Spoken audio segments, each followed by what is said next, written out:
Donc bienvenue, bienvenue, bienvenue. Vous êtes là pour entendre Christiane Taubira. On va l'entendre dans quelques minutes.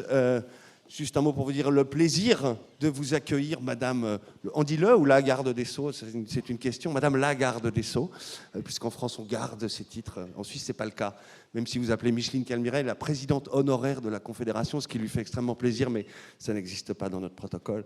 C'est comme ça, hein. On est plus simple ici en Suisse.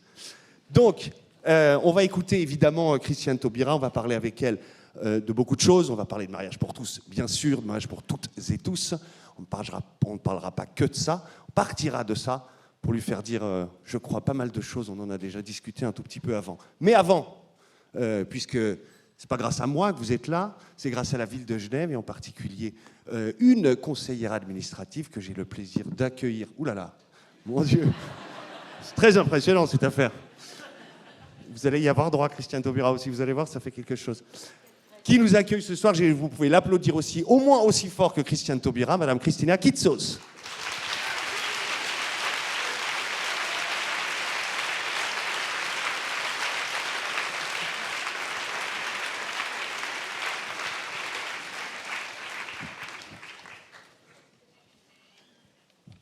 Madame la garde des Sceaux, chère Christiane Taubira, Mesdames et Messieurs les députés, Madame la présidente du conseil municipal de la ville de Genève, chère Ouzma, Mesdames et Messieurs les conseillères et conseillers municipaux, Mesdames et Messieurs les représentantes et représentants du rectorat de l'Université de Genève, Madame l'ancienne conseillère nationale, chère Fabienne, Mesdames et Messieurs, chers amis, c'est une grande joie et un immense honneur de pouvoir accueillir au nom des autorités de la ville ce soir Madame Christiane Taubira, qui va nous parler du mariage pour toutes et tous et des nouveaux modèles familiaux.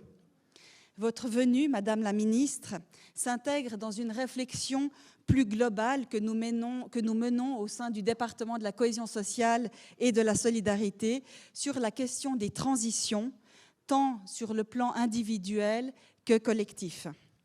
Ces moments, au niveau individuel, comme l'arrivée d'un enfant, la perte d'un être cher, le chômage, l'accession à la majorité d'un jeune adulte, une maladie, la retraite, le mariage, le divorce, sont des transitions que nous traversons toutes et tous durant notre vie. Ils nous permettent souvent de grandir, d'aiguiser notre regard introspectif, de faire preuve de créativité, mais parfois, ils nous fragilisent aussi. Nous n'avons pas toutes et tous les mêmes ressources internes, financières, les mêmes réseaux sur le plan social, familial, professionnel. Et selon les situations, ces transitions peuvent amener un cumul de vulnérabilité.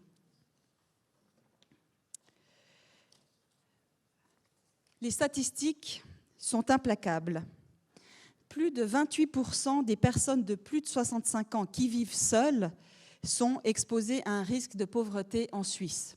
Ces chiffres pour la population au niveau moyen est de 8% environ. Donc on voit que les risques de pauvreté, la fragilisation est souvent marqué par un moment, un événement dans la vie. La perte d'un être cher, par exemple, pour les personnes de plus de 65 ans, puisque sinon on est plutôt à un chiffre de 20%. Donc on voit que dès le moment où on perd un être cher, eh bien, ça augmente à plus de 28%.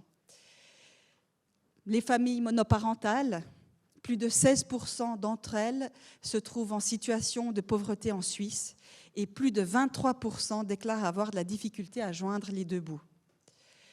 Alors, je ne vais pas vous citer tous les risques de pauvreté, mais on voit que chaque fois qu'il y a un événement particulier dans la vie, il peut être facteur de joie, peut être facteur, comme on l'a dit, de résilience, mais il peut être aussi facteur de fragilisation. Parfois, cela touche même aux besoins vitaux. On l'a vu pendant la pandémie, on a eu énormément de personnes qui attendaient pour recevoir un colis alimentaire d'une valeur de 20 francs. On l'a vu dans une étude des hôpitaux universitaires genevois que de nombreux enfants se trouvaient dans une insécurité alimentaire, voire des nourrissons qui n'avaient pas accès à du lait maternisé. Et on a vu tout ça dans une des villes les plus riches au monde, qui est la ville de Genève et qui connaît de très fortes inégalités. Ainsi, les vulnérabilités, comme les forces, sont souvent liées non pas seulement aux événements individuels, mais aussi aux transformations sociales, et dans un sens parfois positif, comme c'est le cas avec le mariage pour toutes et tous, aux mutations économiques, aux phénomènes de défiance envers les institutions, l'information, voire la science, comme on l'a vu à nouveau de manière très forte pendant la pandémie, ou encore aux nouvelles formes d'expression à travers le numérique. Nous vivons, je pense, un moment de bascule, avec des crises qui s'enchaînent, des crises sanitaires, sociales et humaines, géopolitiques, ou encore, évidemment, la crise climatique, avec une aggravation des dérèglements climatiques toujours plus importants. À travers le mot crise, pourtant, du grec krisis, qui nous amène sur l'idée du jugement, eh bien, il y a quand même une ouverture sur un levier capacitaire, puisque le but est d'amener un profond changement, tant sur le plan individuel que collectif. Ainsi, sur les questions de pauvreté et d'exclusion, nous pouvons les diminuer d'une part grâce à des politiques évidemment ambitieuses à tous les échelons institutionnels. Et ces politiques-là, souvent on pense qu'il s'agit que des allocations financières ou de l'AVS, des primes d'assurance maladie, etc. Évidemment que c'est fondamental, mais il y a aussi des politiques plus larges qui, de manière indirecte, vont venir accompagner les individus à des moments particuliers de leur vie. Je pense à la politique familiale.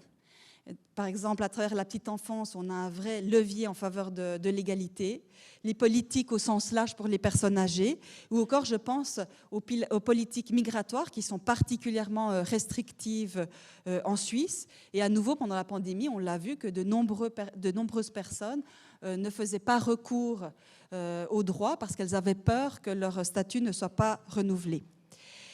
Et d'autre part, l'autre point, donc ça c'est un niveau plus collectif, mais après un niveau plus individuel, la stimulation des liens sociaux, des liens de qualité, permettent une inclusion dans la société, un renforcement de la confiance en soi, une connaissance, un réseau, le développement d'un réseau, et finalement, ces liens nous permettent de faciliter l'accès aux droits fondamentaux, puisque un des grands défis en Suisse, c'est toujours la lutte contre le non-recours aux prestations.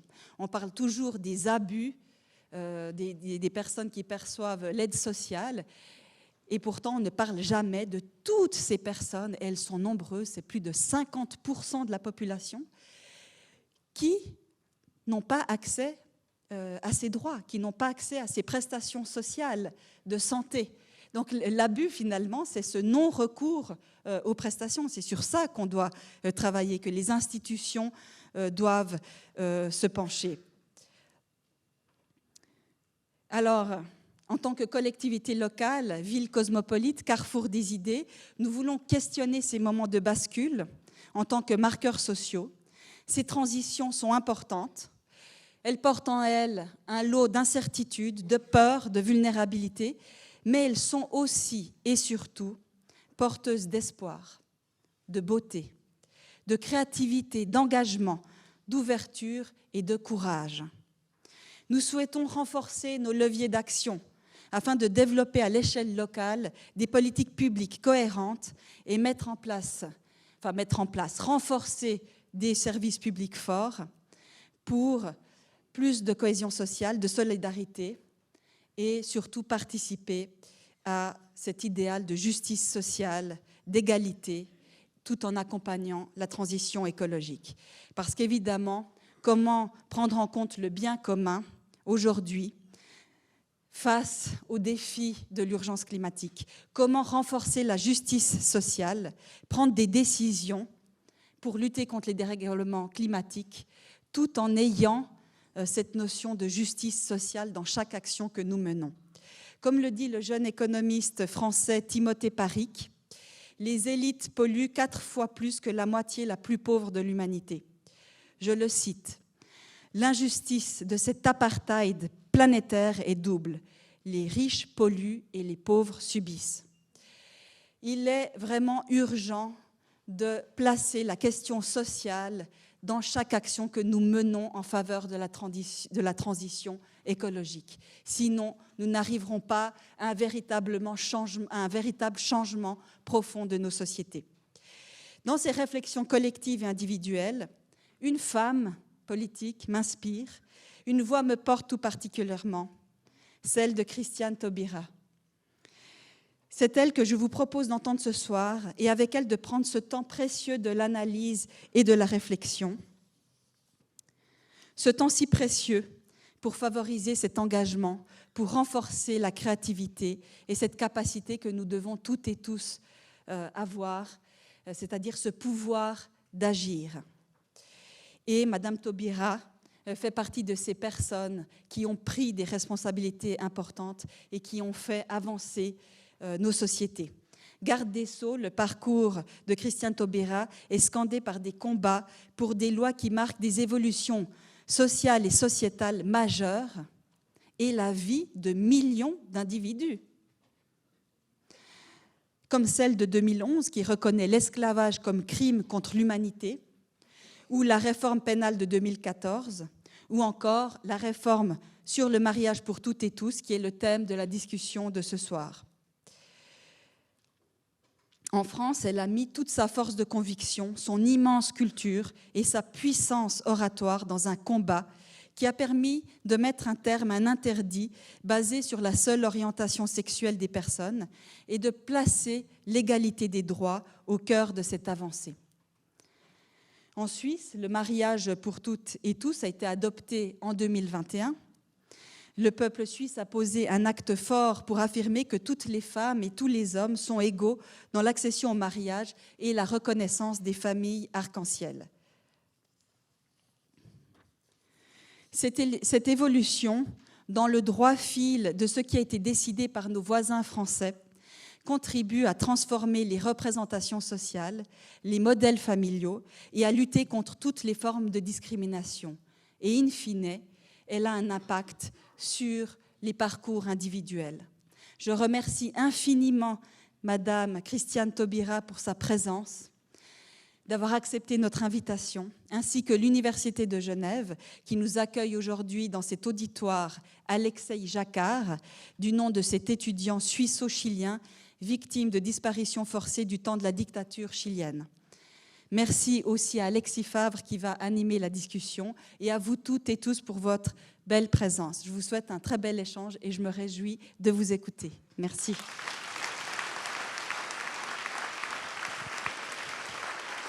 Merci. Merci Christina Kitsos.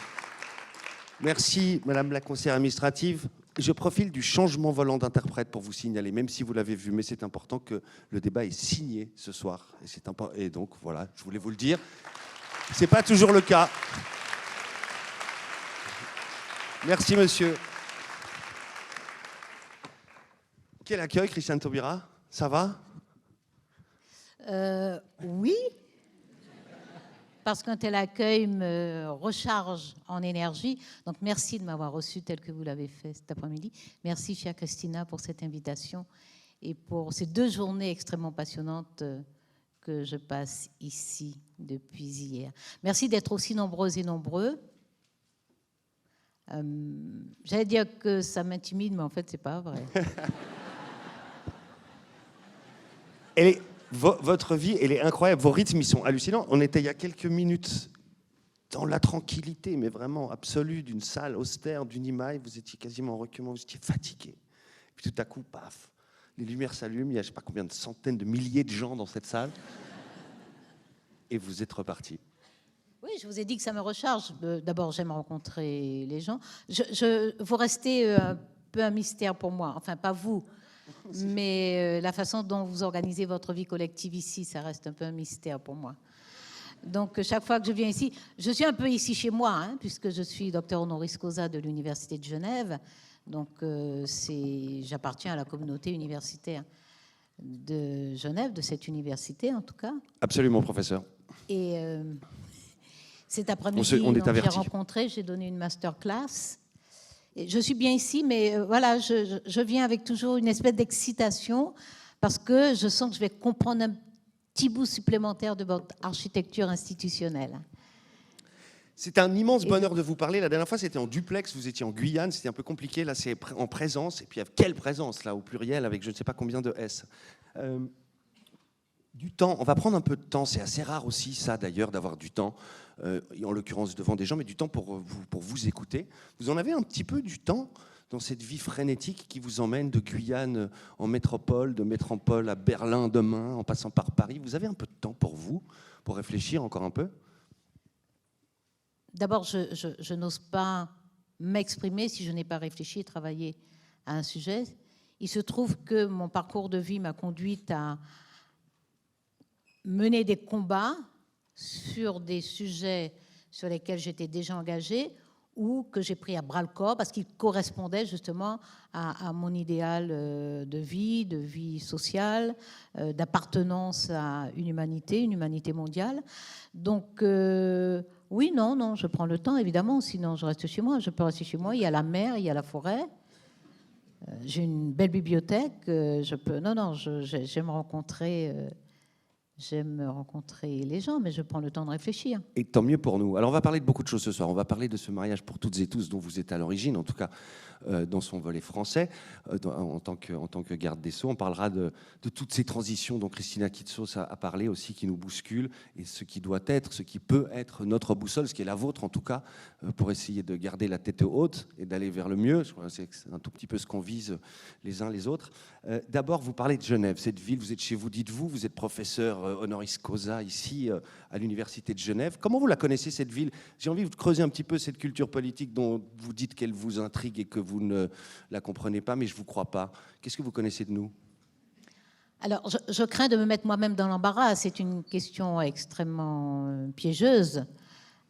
Parce que ce que je sais de Genève, ce que j'ai commencé à savoir de Genève, c'est Genève, ville internationale, évidemment, la ville des conventions, des grandes conventions de liberté, de protection des libertés, des grandes conventions de solidarité, des grandes conventions vraiment d'une éthique de l'humanité très élevée. Après la Deuxième Guerre mondiale, dire que même en temps de guerre, la torture n'est pas acceptée, n'est pas admissible, que l'hospitalité est un droit. Donc, c'est d'abord cette ville-là pour moi. Donc, c'est la ville où on pratique, et c'est évidemment la ville du droit humanitaire international. Donc, c'est une ville qui a d'abord, qui est ainsi estampillée d'abord pour moi. Ensuite, j'y suis venue. J'ai rencontré des personnes. J'ai porté une attention plus grande à vos votations. J'essaie de comprendre évidemment je parle sérieusement et il n'y a aucune ironie lorsque je parle de comprendre votre architecture institutionnelle, parce que vous êtes une démocratie participative en œuvre, ce que d'autres démocraties européennes ne parviennent pas à faire. Et je ne sais pas s'il y a tellement d'autres modèles dans le monde, même si je ne vais pas vous ériger en modèle, mais vous avez choisi un mode de fonctionnement et vous avez ouvert un espace pour l'expression démocratique dans une ville et un pays qui vénère Jean-Jacques Rousseau, qui a conceptualisé la volonté générale. Cette volonté générale s'est traduite par un dispositif représentatif. Dans cette ville-là, il y a à la fois cette vénération pour Rousseau et sa pensée, et en même temps, à l'œuvre, un exercice de démocratie directe qui m'intéresse beaucoup, parce que je ne sais pas s'il faut en venir tout le temps à la... Ce qui est intéressant avec s'il faut l'appliquer dans toutes les sociétés, y compris dans toutes les démocraties européennes, parce que vous êtes combien de millions d'habitants ici? On est 8, c'est ça? Bon, voilà. Donc, quand il y en a 70 ou 200 ou 300, c'est peut-être plus compliqué. Mais alors ça, c'est une vraie question qui pose... Je fais un petit aparté là-dessus, puisque vous nous lancez sur le système politique suisse, alors évidemment, on ne peut pas résister.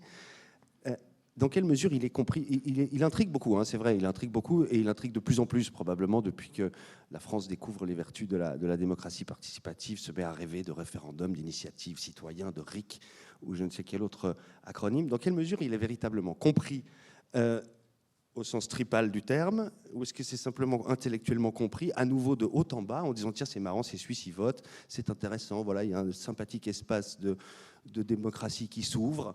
Mais dans quelle mesure est-ce qu'on comprend que ces rouages-là sont les rouages qui nous font et qui nous meuvent au quotidien, nous les Suisses? Christina, vous êtes d'accord avec la tournure que prend le On peut débat? vous inviter, hein. D'accord. Bon. Non, moi, il ne m'intrigue pas, il m'intéresse. Il m'intéresse parce que il y a des principes auxquels je suis extrêmement attachée et l'expression populaire, pour moi, est importante. Et je n'idéalise pas l'expression populaire, je ne la fantasme pas. Je pense qu'il y a des risques dans l'expression populaire. Je pense qu'il y a des risques de sanctions, de pulsions, de rétrécissement, de repli, d'égoïsme. Il y a ces risques-là dans l'expression populaire. Mais, comme disait un révolutionnaire, le peuple nous déplaît, on le jette à la mer. Non.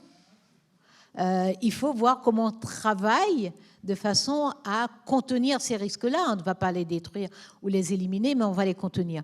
Donc, moi, ça m'intéresse beaucoup de voir comment vous cheminez de l'opinion publique vers la décision institutionnelle. Et donc, moi, je trouve que c'est un bel exercice. Je trouve que c'est un bel exercice avec ses risques. Moi, j'ai vu aussi quelques résultats de votation. Je me suis dit, ils auraient mieux fait de ne pas consulter. Par exemple, au hasard, on ne peut pas imaginer auquel vous pensez.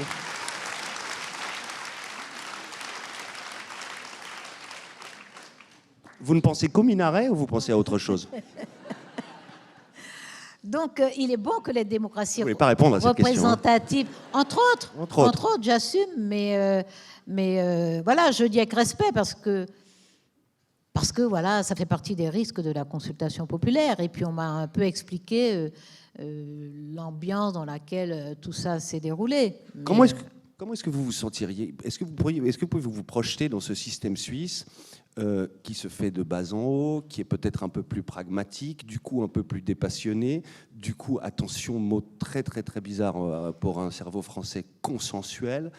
Quand on est habité par votre logiciel politique, à vous, qui est celui de l'alternance, qui est celui du combat, hein, il y a vraiment deux pôles, est-ce qu'on peut s'imaginer gouverner tout à coup dans un gouvernement dans lequel il y aurait, tiens, allez, un membre du Rassemblement national, la NUPES, le Macron, et puis vous, peut-être, comme ça? Moi, je pense que dans la vie, il faut des bornes. Hein. Il me semblait bien que c'était un peu compliqué quand même à concevoir. Non, je ne peux pas.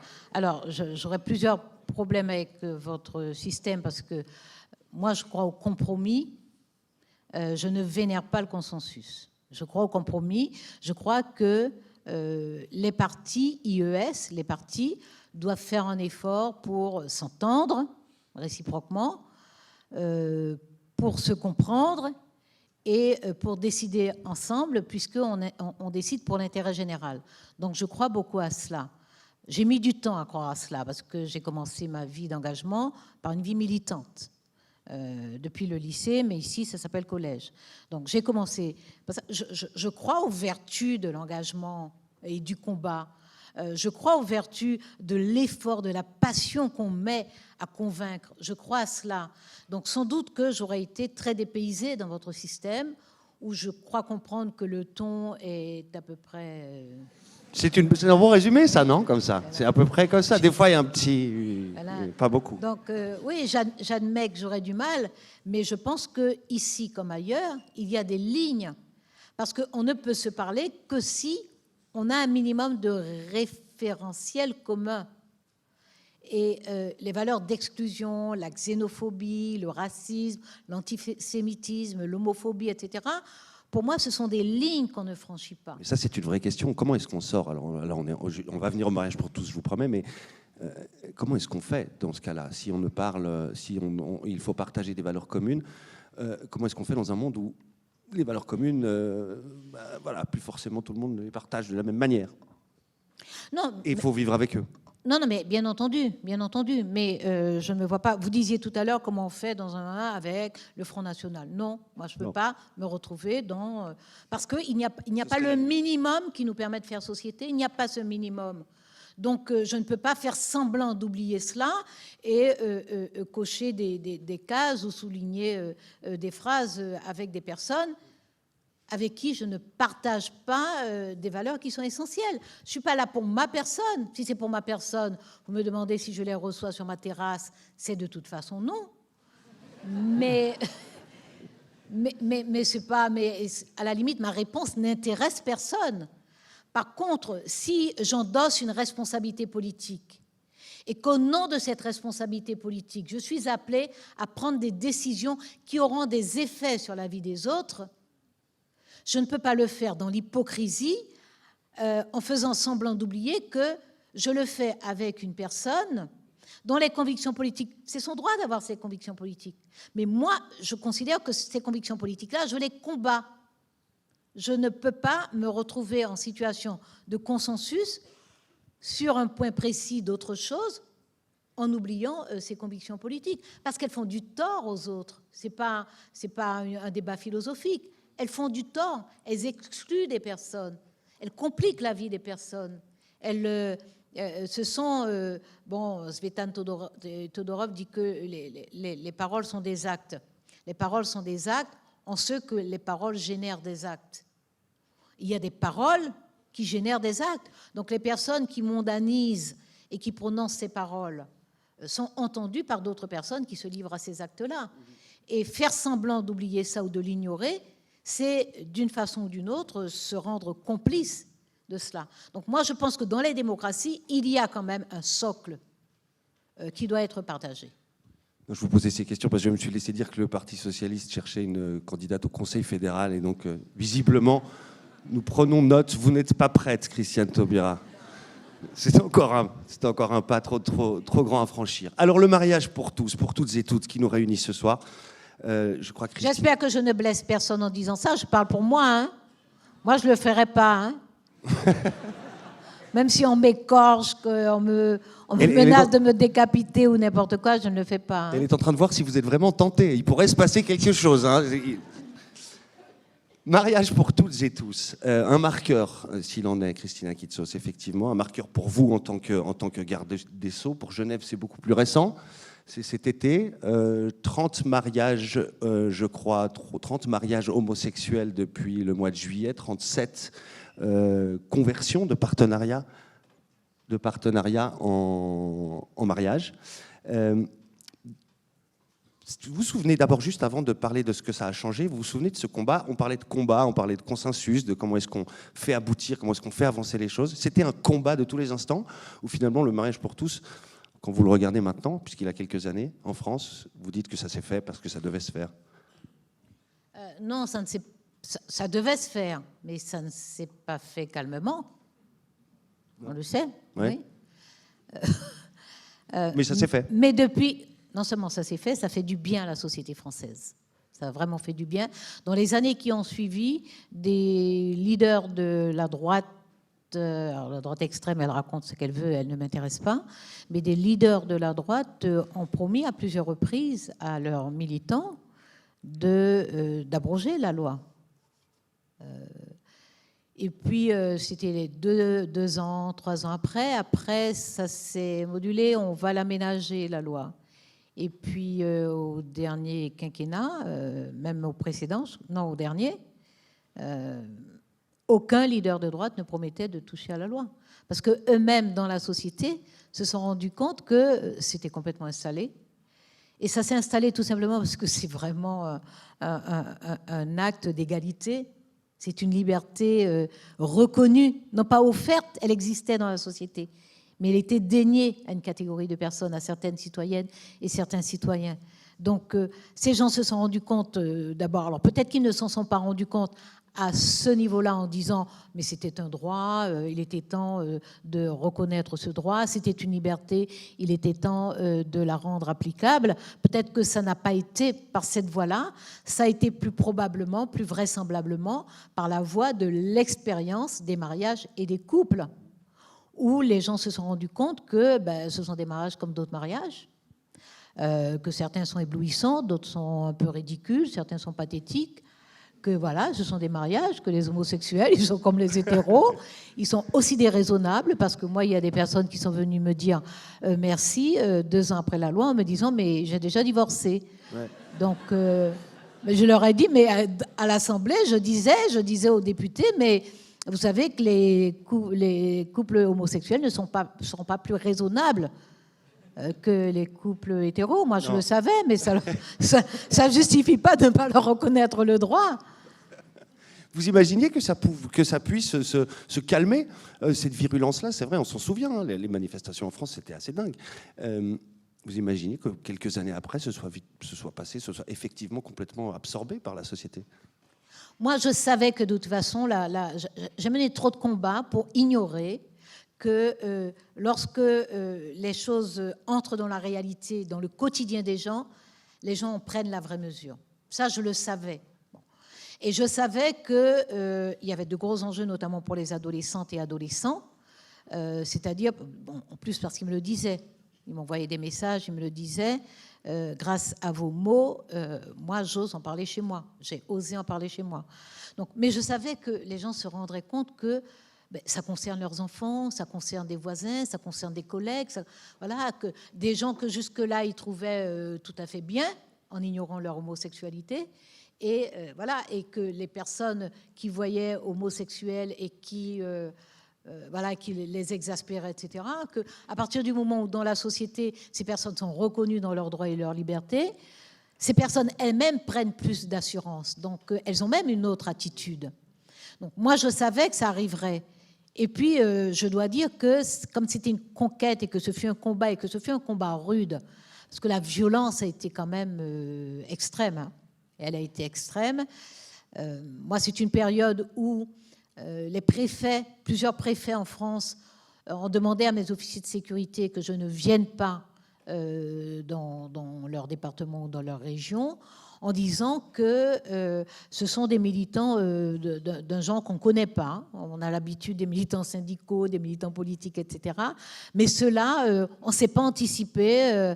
Bon, eux-mêmes disaient ils sont hystériques, on ne sait pas contrôler les manifestations, on ne sait pas, il vaut mieux que la garde des Sceaux ne vienne pas. Et moi, à chaque fois, j'ai dit, mais c'est hors de question que je ne vienne pas. Je suis membre du gouvernement. Je suis à la tête d'un ministère régalien. J'ai en plus des officiers de sécurité. Et je ne vais pas me déplacer. Mais alors, que devient la citoyenne ou le citoyen qu'on menace, que quelqu'un menace sur un réseau social, que quelqu'un menace verbalement, etc. Que devient cette personne si moi, je capitule devant des menaces physiques? Donc évidemment, il y avait des menaces de mort, il y avait des lettres, il y avait machin. Et puis il y en avait, alors j'ai compris ce que disaient les préfets quand ils disaient ils étaient hystériques, parce que moi j'étais bien protégée, j'avais de très bons officiers de sécurité. Il y avait parfois, quand je me déplaçais, des colonnes de policiers et de gendarmes. Il est arrivé quand même, malgré mes excellents officiers de sécurité, que des gens arrivent à m'attraper ou à me donner une baffe. Donc, ça veut une dire baffe, vous avez été giflé? Ah oui, oui. Une baffe, oui. Ouais, une baffe. Oui, c'est une baffe. Non, le mot est tout à fait juste, mais j'ai été surpris, quoi. J'ai été un peu baffé par votre baffe. Je ne savais pas que vous aviez été giflé. Ah oui, non, j'ai à 3 reprises, 4 il me semble, mais je suis absolument sûre de 3, où ils ont réussi à m'atteindre. Et je répète que j'avais d'excellents officiers de sécurité. Donc ce sont des gens qui sont dans un tel état d'agressivité qu'ils arrivent, et pourtant c'est pas que j'ai une grande surface pour dire que, c'est vrai. Que ça déborde, hein. Il faut vouloir m'atteindre, hein. Il faut quand même vouloir. Et donc, c'est arrivé.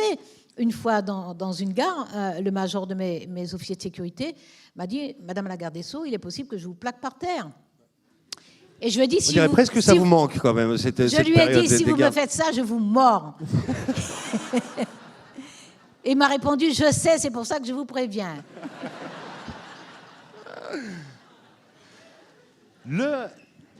Cette évolution sociétale, avant de parler des individus, on le regarde de haut, cette évolution sociétale qui est le mariage pour toutes et tous, son adoption. Les consciences, elles ont besoin d'étapes, elles ont besoin de jalons pour évoluer. Nos valeurs, nos systèmes de valeurs ont besoin de jalons. C'en est un. Est-ce que la dimension institutionnelle de la chose, tout à coup, est un déclic, est une étape, est un jalon qui permet à nos consciences de s'élever, si tant est que ce soit l'objectif? Moi, je crois que lorsqu'on occupe les institutions, on les occupe pour mettre en œuvre les principes et les valeurs de la société. La devise de la République française, c'est liberté, égalité, fraternité. Je ne conçois pas qu'on puisse s'accommoder du fait qu'une catégorie de citoyennes, de citoyens soit privée d'une liberté individuelle au motif que leur orientation sexuelle ou autre chose. Je ne le conçois pas. Donc, je peux entendre que la société estime qu'elle n'est pas prête, que la société considère que ses croyances s'interdisent, que la société, etc. Mais lorsqu'on est en charge des institutions, on a le devoir de parler à la société. On a le devoir de lui expliquer. Moi, j'ai entendu, et j'ai reçu d'ailleurs, j'ai consulté, j'ai reçu les représentants des cultes à la chancellerie. Je les ai invités à venir et à s'exprimer. Donc, ils m'ont donné tous les cultes, et ils m'ont donné leurs arguments en me disant que je ne sais plus quel livre sacré interdit une chose qui n'a rien à voir avec le sacré. Donc, moi, je leur ai dit, mais je les ai écoutés très poliment et très sérieusement, c'est-à-dire que j'ai vraiment écouté. Je n'ai pas fait juste un rituel, je les reçois. D'abord, je n'étais absolument pas obligée de les recevoir, mais je fais cet effort. Et à la fin, je leur ai juste dit, vous régnez sur les livres sacrés, vous régnez peut-être sur la conscience des croyantes et des croyants. Moi, je suis chargée des droits et des libertés des citoyennes et des citoyens. J'ai cru que vous alliez dire, moi, je règne sur les citoyens et les Non, citoyennes, je ce qui ne m'aurait fait un règne peu pas. peur. Je ne règne pas. Je suis chargée de leurs droits et de leurs libertés en tant que garde des Sceaux. Que le Code civil, c'est mon... Je n'ai pas dit que c'était mon livre sacré, mais j'aurais pu jouer à Pas ça. loin. J'aurais pu jouer à ça. Donc, je leur ai dit que le Code civil, c'est mon affaire. Le Code civil, c'est mon affaire. Ils font ce qu'ils veulent de leurs dogmes, de leurs commandements, etc. Je ne porte pas de jugement dessus, je ne porte pas d'appréciation dessus. Mais le Code civil, ça n'est pas leur affaire. Ça n'est pas leur affaire. Bon. Donc, après, les croyantes et les croyants renoncent à leurs droits et leurs libertés de citoyennes, de citoyens pour appliquer les dogmes. C'est leur liberté à eux. On fait semblant que tout va bien là, en ce début d'entretien. Tout va pas forcément toujours très bien. Il y a encore pas mal de crispations, pas mal de heurts. On peut pas s'empêcher de vous demander, quand on voit, pour être très clair, une forme de droitisation des esprits qui est continentale. En France, elle est patente, mais elle est continentale. On le voit, on peut parler de l'Italie, on peut parler encore une fois de la France. Dans quelle mesure ceci, pour partie, est une réaction épidermique d'une société bousculée par des institutions comme celles qu'on célèbre aujourd'hui? Moi, je ne vois pas en quoi le droit pour des citoyennes, des citoyens, en raison de leurs orientations, de leurs affinités amoureuses, de leurs orientations sexuelles. Je ne vois pas en quoi l'exercice de leur droit peut déboussoler la société. Je veux dire que moi, je ne vais pas... Je ne vois pas... je ne vais pas recouvrir de cette excuse le fait que des personnes s'accommodent ou pensent la société avec des mécanismes d'exclusion pour certaines et pour certains. Mais je pense que si nos sociétés se crispent de plus en plus, c'est surtout parce que la politique a capitulé. Ce n'est pas parce qu'on reconnaît des droits à certaines personnes, à des citoyennes et des citoyens. C'est parce que la politique a capitulé. Quelle perspective offre la politique? Qu'est-ce que le discours politique, en tout cas je parle pour la France, puisque... Est-ce qu'elle capitule quand elle est capable d'accoucher du mariage pour toutes et tous? Ben elle ne capitule pas, elle se fait. Non, mais voilà, mais j'approuve. Mais vous me demandez si ça n'expliquerait pas le fait que nos sociétés se crispent. Ouais. On ne peut pas prendre ça pour prétexte. En tout cas, ce ne serait qu'un prétexte. Ce ne serait qu'un prétexte. Ce n'est pas le fait de reconnaître des droits et des libertés qui peut provoquer la crispation. C'est parce qu'on n'offre pas de perspective, c'est parce que les injustices augmentent, c'est parce que les inégalités se propagent, c'est parce que les gens n'arrivent pas à se construire des projets de vie et à voir la perspective de réalisation de ces projets de vie. C'est parce que les gens craignent, parce que leurs enfants semblent avoir moins de chances qu'ils n'ont eu eux-mêmes. Donc, si on ne répond pas par des services publics qui soient performants et accessibles, si on ne répond pas en redéfinissant le contrat social, en redéfinissant le destin commun, si on ne répond pas en assurant de la solidarité dans la société, l'accompagnement des personnes vulnérables, la compensation d'accidents de la vie, si on ne répond pas par cela, les gens de l'amertume, ils nourrissent et arrosent leur amertume et ils en veulent aux autres. Mais en quoi ça avance quelqu'un de réclamer ou simplement de constater que le voisin n'a pas de droit à moins de droits? Est-ce que ça apporte du bonheur? Est-ce que ça règle les problèmes matériels? Est-ce que ça apporte une compensation financière à un moment de difficulté? Non, mais c'est de toute évidence un réflexe partagé. Ça nourrit des frustrations, mais bien sûr. Bien sûr. Donc c'est pour ça que je dis que la politique a capitulé. Si la politique continue à être la réflexion, l'expression et le partage d'une pensée commune, alors une pensée qui se débat, qui entre en débat, qui est exposée au débat, et la définition d'un avenir, d'un mode de vie collectif, si la politique fait ce travail-là, il y aura des gens égoïstes, il y aura des gens frustrés, il y aura des gens envieux, il y aura des gens mesquins, mais ça ne va pas devenir une ligne politique, ça ne va pas devenir un mode de rassemblement, ça ne va pas devenir la colonne vertébrale d'une vie collective. On parlait de rythme tout à l'heure, on parlait de... Vous pouvez l'applaudir.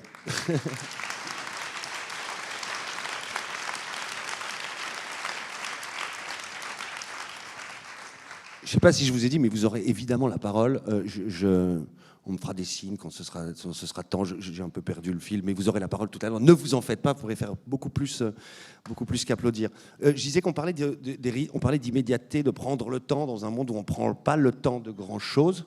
Tout se passe bien, oui, un petit peu d'agitation. Dans quelle mesure est-ce que cette question de rythme n'est pas un peu déterminante et n'est pas aussi...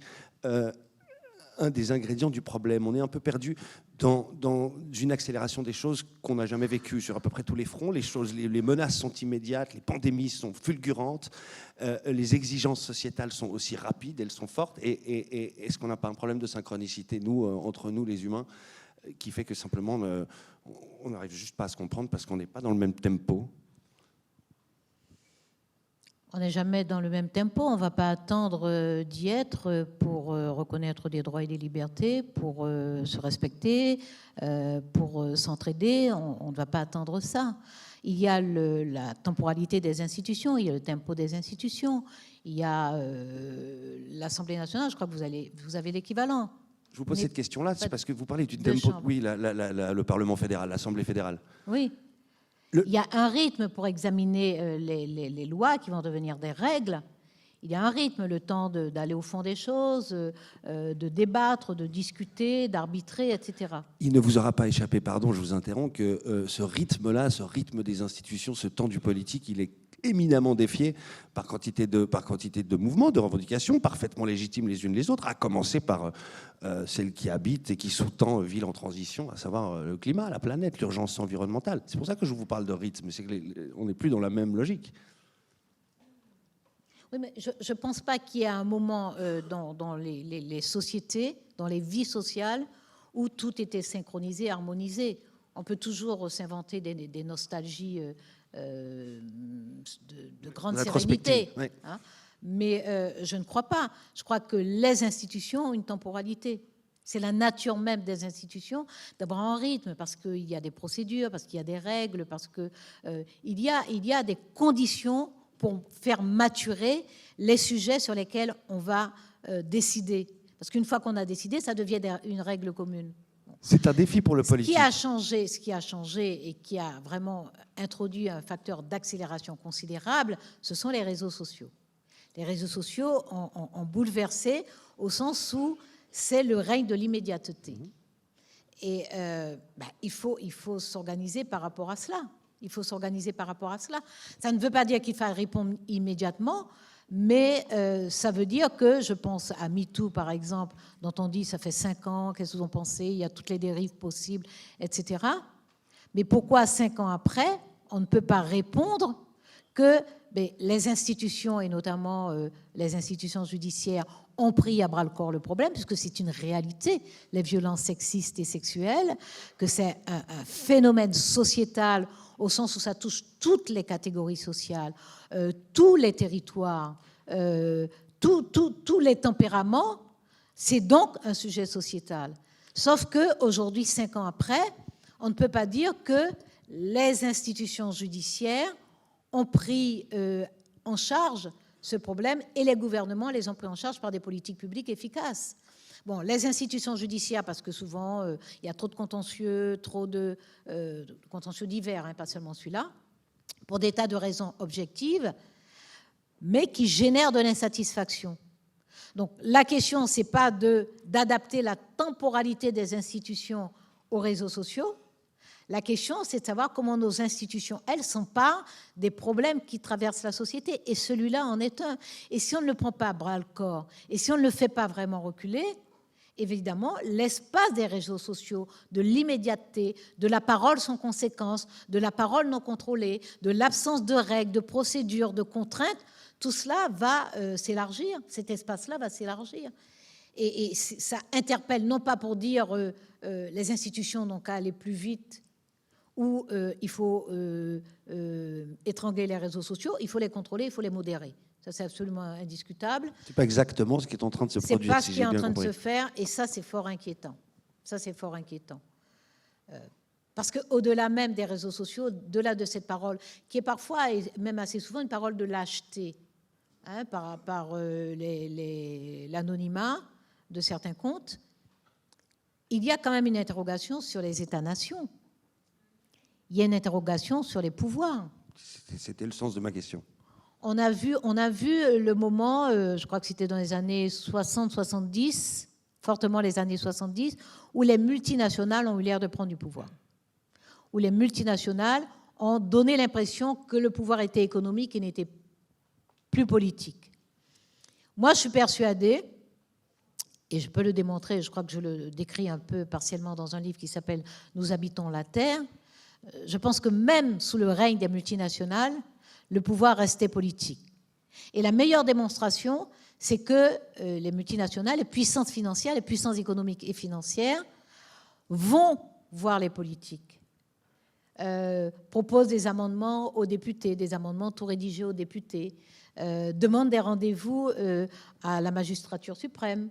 Alors pour nous, on appelle ça l'Élysée, mais en tout cas, c'est des démarches. Parce que ces forces économiques et financières ont besoin de règles. Elles veulent bien la loi du plus fort, mais à condition qu'elles soient chacune le plus fort. Comme elles ne peuvent pas être toutes le plus fort, elles ont besoin de règles. Même lorsqu'elles sont le plus fort, elles savent que ça peut ne pas durer, elles ont besoin de règles. Donc elles veulent dicter les règles. Ce qui révèle que le pouvoir reste politique. Même si les politiques n'exercent pas le pouvoir demeure politique. Il le demeurera. Aujourd'hui, oui. Alors, voilà, aujourd'hui, avec les réseaux sociaux, ce serait que les réseaux sociaux, moi je pense que le pouvoir demeurerait politique. Sauf qu'il y a des patrons de réseaux sociaux. Et ça, c'est autre chose. Et je crois que c'est une remise en question extrêmement sérieuse de l'organisation de nos sociétés et notamment des États-nations. C'est une remise en question extrêmement sérieuse parce qu'un homme ou un petit groupe d'hommes, en général, ce sont des hommes. Je cherchais un contre-exemple, mais je n'ai pas trouvé. Est-ce que je féminise? Est-ce que... Mais non. Tant pis pour eux. Un pouvoir colossal qui dépasse, qui transcende les États. Nous sommes face à ça. Et donc, nous devons réfléchir très sérieusement à cela et voir comment nous créons... Alors, nous ne sommes même plus dans la position de pouvoir, nous sommes dans la position de réfléchir à créer des contre-pouvoirs. Et je pense qu'il faut vraiment une réflexion intelligente et intellectuelle très sérieuse et très profonde pour savoir comment on préserve nos sociétés, ou alors on se dit le monde c'est un vaste bassin et les gouvernements ne sont que des fantoches. Le message est passé, on va s'y atteler avec votre aide, Christiane Taubira. J'aimerais qu'on parle du mariage, sans même parler du mariage pour toutes ou pour tous. Mariage, cette bonne vieille institution bourgeoise, celle qu'on voulait envoyer balader, qu'on envoyait balader d'ailleurs en 68, enfin vraiment le mariage, quoi. Ouh. Le mariage, il est devenu quelque part l'alpha et l'oméga de l'émancipation. C'est paradoxal, non? Alors, personnellement, je ne fais pas du mariage l'alpha et l'oméga de l'émancipation. Moi, j'ai eu ma phase, comme vous, anti-mariage quand j'étais étudiante. Comment ça, comme vous? À travers les propos que vous venez de tenir. Ah oui, non, mais je J'ai cru pense pas un mot de percevoir ce que une je grande... dis, moi. Je pense pas un mot de ce que je dis. Non, je suis très angoissé par cette question. J'ai cru percevoir une grande sincérité dans votre propos.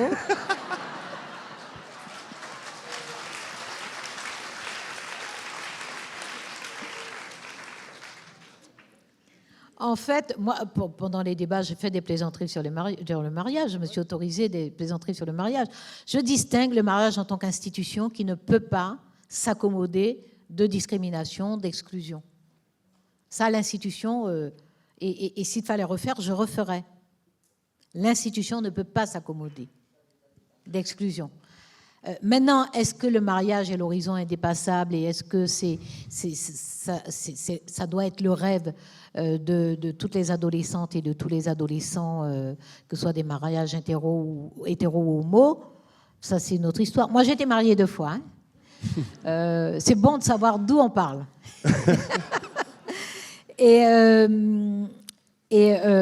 Moi, je crois que le mariage, enfin, moi, je pense à la chanson de Brassens, je crois que le mariage, vous la connaissez? Chantez-la nous, j'ai envie que vous nous la chantiez. Ne pas te demander ta main. J'ai l'honneur de ne pas demander ta main, c'est ça? J'ai l'honneur de ne pas te demander ta main.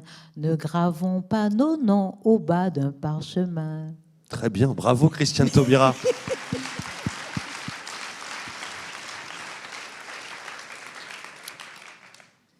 Donc, je n'ai pas besoin de son ménage. Vous avez envie de la chanter en de son ménage et de ses soins. Pour. Non, elle dit beaucoup de choses, la chanson.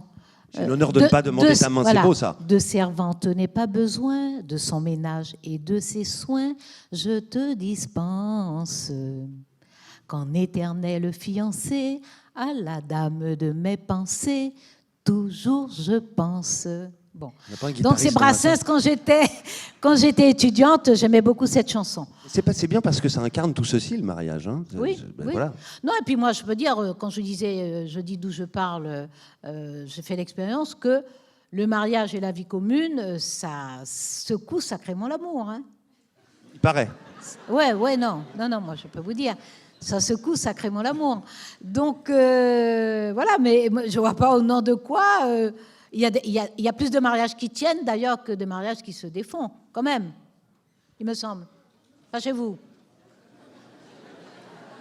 Je crois qu'on est dans du 50-50 à peu près. Ah ben oui, voilà. C'était moitié-moitié. Donc, on ne va pas tout jeter. Les 50 couples qui tiennent, c'est bien, il y a des gens qui fêtent leur noces d'or. Moi, je trouve ça très bien. C'est très émouvant, c'est très joli. On sent la sincérité comme ça. Hein. C'est l'amour. C'est fou quand même de marquer l'histoire en étant celle qui a institué le mariage pour toutes et tous et d'avoir une si piètre opinion de cette institution. Pas de l'institution, de la façon dont les gens vivent. Pas de l'institution. L'institution du mariage, elle est dans notre organisation.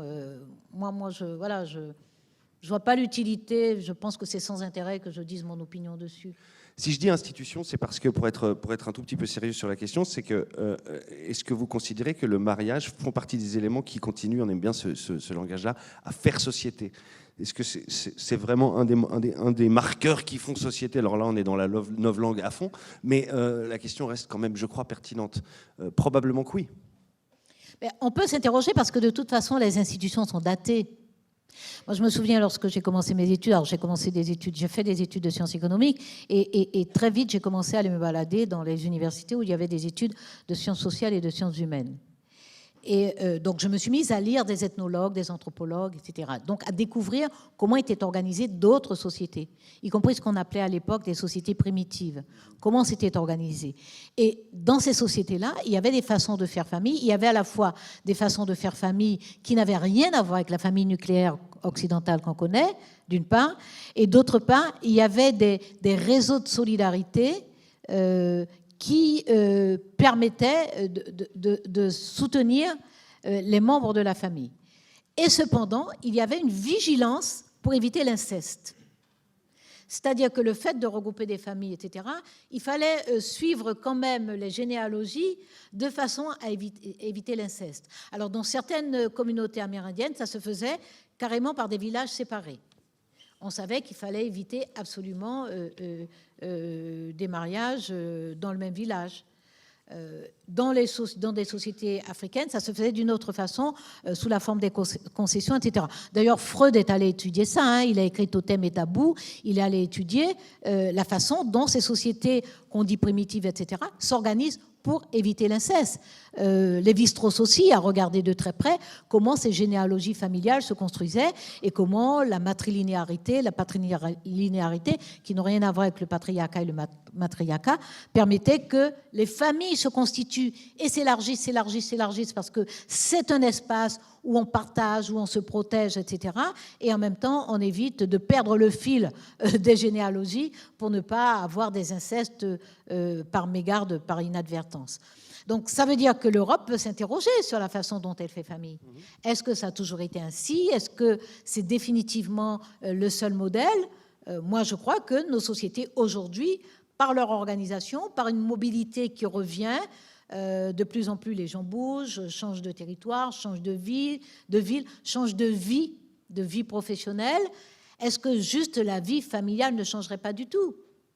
Mais il y a sans doute des choses à inventer parce que dans tout ça, il y a des enfants.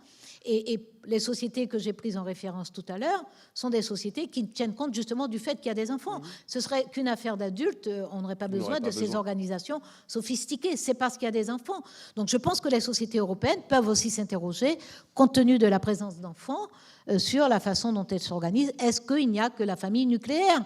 Bon, si les sociétés décident qu'il n'y a que la famille nucléaire, qui suis-je pour dire qu'il y a d'autres façons de faire? Enfin, je peux dire qu'il y a d'autres façons de faire, mais qui suis-je pour dire éventuellement, mais revoyez votre façon de faire, les autres sont meilleurs.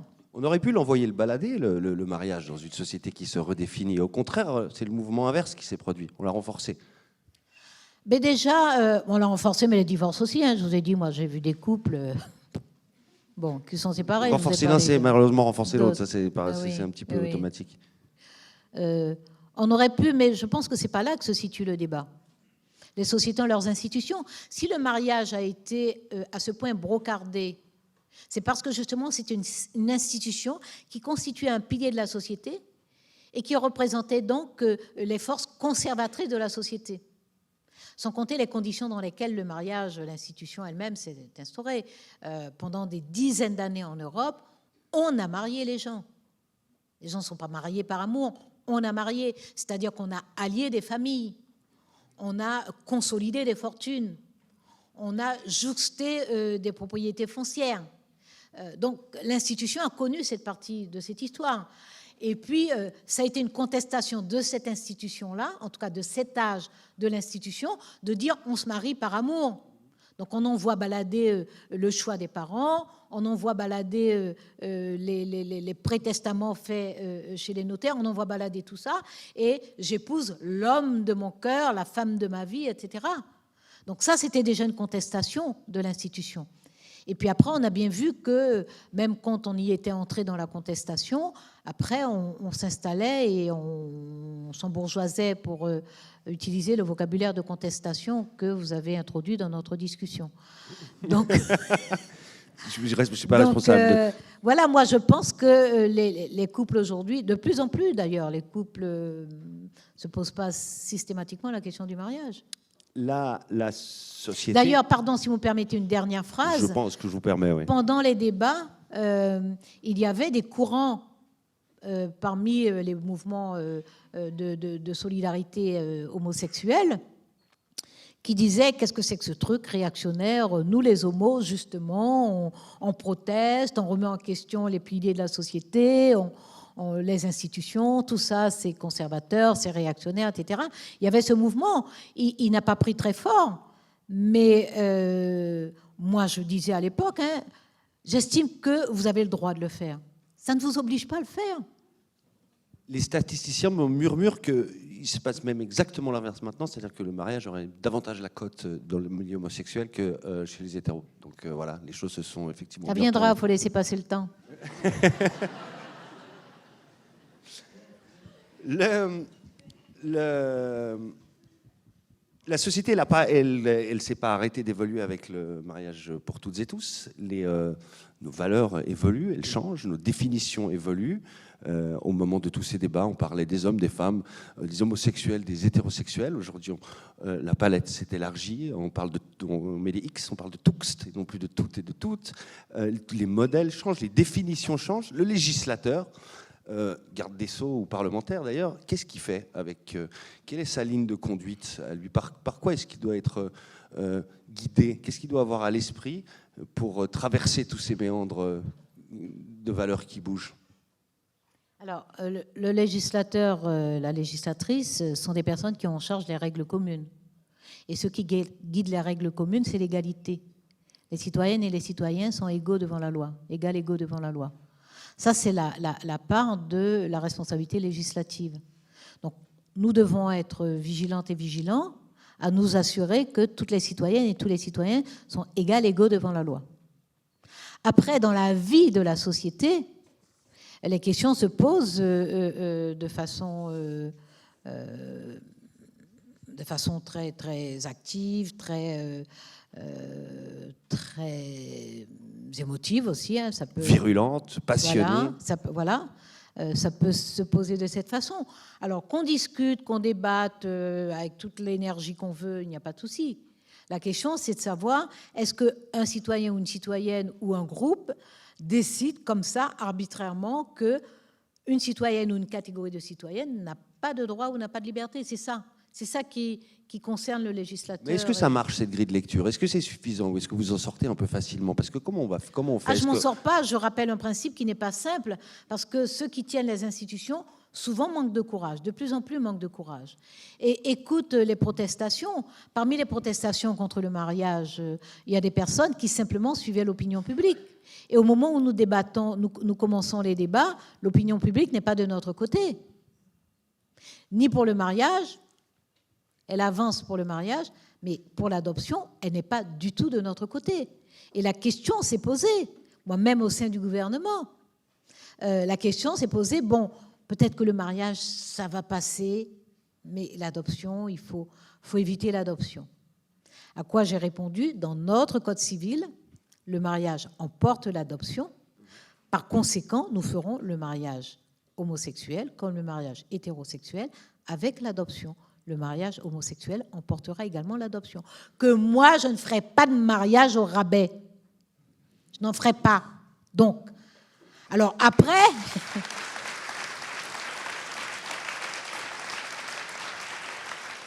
Mais c'était pas parce qu'une partie du gouvernement ne voulait pas, c'est juste que parce que ce sont des hommes politiques et qu'ils écoutent les bruissements et les frémissements ou les cris même d'une partie de l'opinion publique.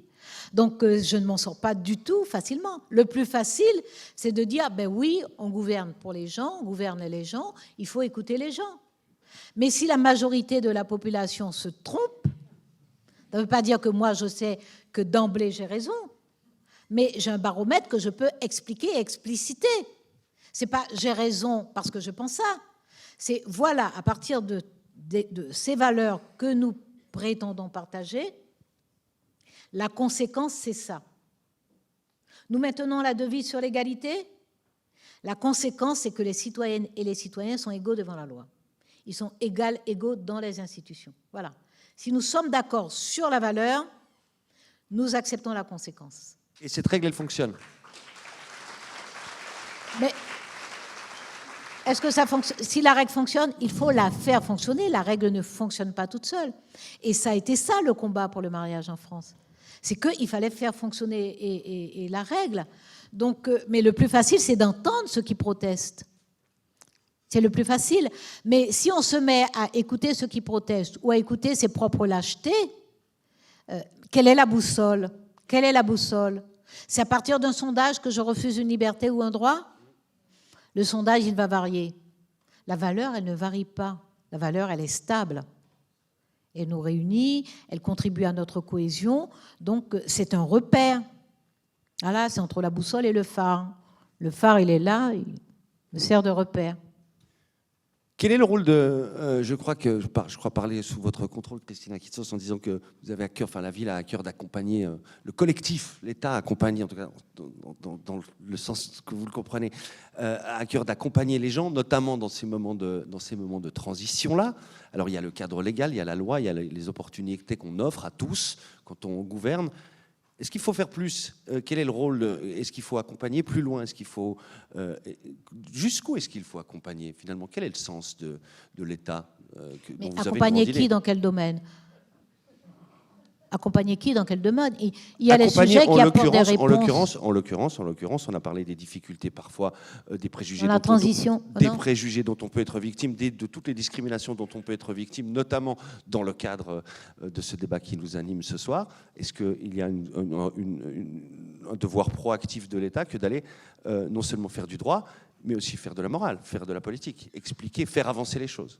Non, l'État ne doit pas faire de la morale. L'État doit avoir une éthique, mais l'État ne doit pas faire de la morale. La morale, c'est l'affaire justement des gens du culte. Là encore, c'est très théorique, mais est-ce que c'est... Non, c'est pas théorique. C'est pas théorique. Moi, ça guide ma vie. Et ça m'a permis de savoir que ça, c'est pas bien. Ça, c'est pas bien parce que le 7e commandement de la religion, etc., me dit que c'est pas bien. C'est pas bien parce que moi, me situant dans une société humaine et considérant que nous vivons ensemble parce que nous sommes régis par les mêmes règles, que nous avons délégué notre pouvoir de citoyenne, de citoyen à une puissance publique et que cette puissance publique veille à ce que nous soyons traités de la même façon, etc., c'est ça qui me guide. C'est ça qui me guide.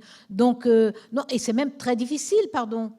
C'est difficile, c'est plus facile de sombrer avec une majorité hurlante, parce que ça existe des majorités hurlantes. C'est plus facile, mais il faut rester à ce moment-là avec la majorité hurlante. Il ne faut pas prétendre au pouvoir d'État, il ne faut pas prétendre gouverner le destin commun. Il ne faut pas prétendre avoir des responsabilités et pouvoir prendre des décisions. Il ne faut pas y prétendre. C'est lourd de prendre des décisions. C'est très lourd de prendre des décisions. D'abord, il faut arriver à être sûr que c'est la bonne décision. On peut gouverner sans se préoccuper de tout ça. C'est vrai. En France, surtout, plus peut-être qu'ailleurs, non? C'est pas parce que je suis minoritaire dans l'amphithéâtre que vous devez... Vous savez, on est tous un peu français quelque part. Hein. J'espère. Non, moi, la morale, pour moi, c'est... Alors, je distingue, je sais que pendant très longtemps, dans les écoles publiques, dans les écoles laïques, on a fait de la morale. Mais on ne peut pas s'abriter derrière un distinguo entre la morale et l'éthique. Les philosophes se battent depuis toujours sur savoir. Mais non, c'est pas Finalement, la même chose. on ne sait même pas s'il y a une différence. Ben, je vais vous dire la différence entre les deux. Non, l'éthique fait attention à ce qui est bon pour les citoyennes et les citoyens. La morale, ça vous trace sans arrêt des lignes entre le bien et le mal. Pardon, mais ça fait une différence. Ça fait une différence.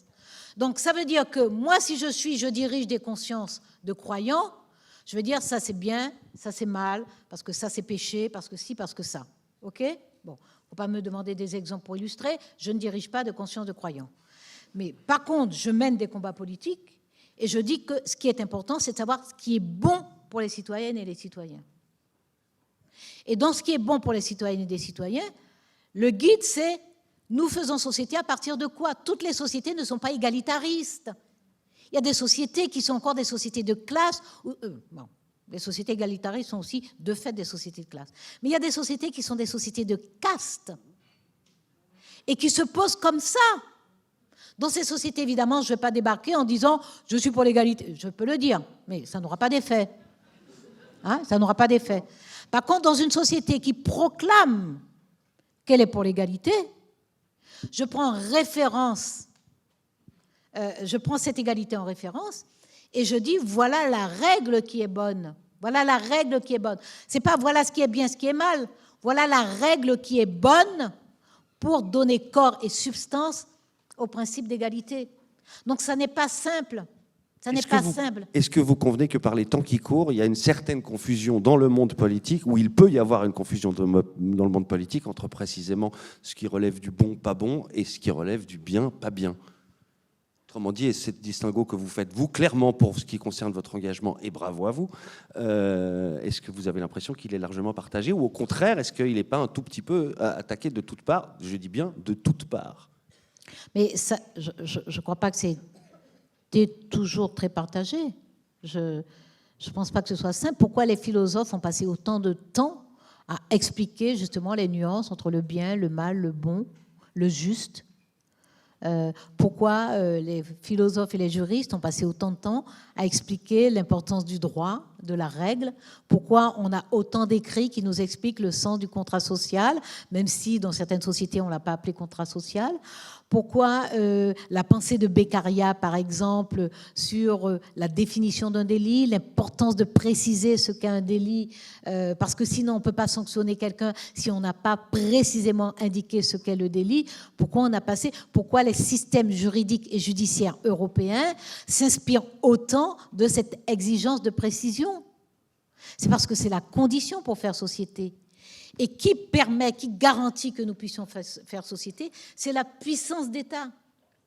Et la puissance d'État, son rôle, c'est de veiller d'abord au respect du contrat social. Qu'est-ce que ça veut dire, veiller au respect du contrat social? C'est ne pas perdre de vue que la puissance d'État ne tient que par délégation de pouvoir de la part des citoyennes et des citoyens.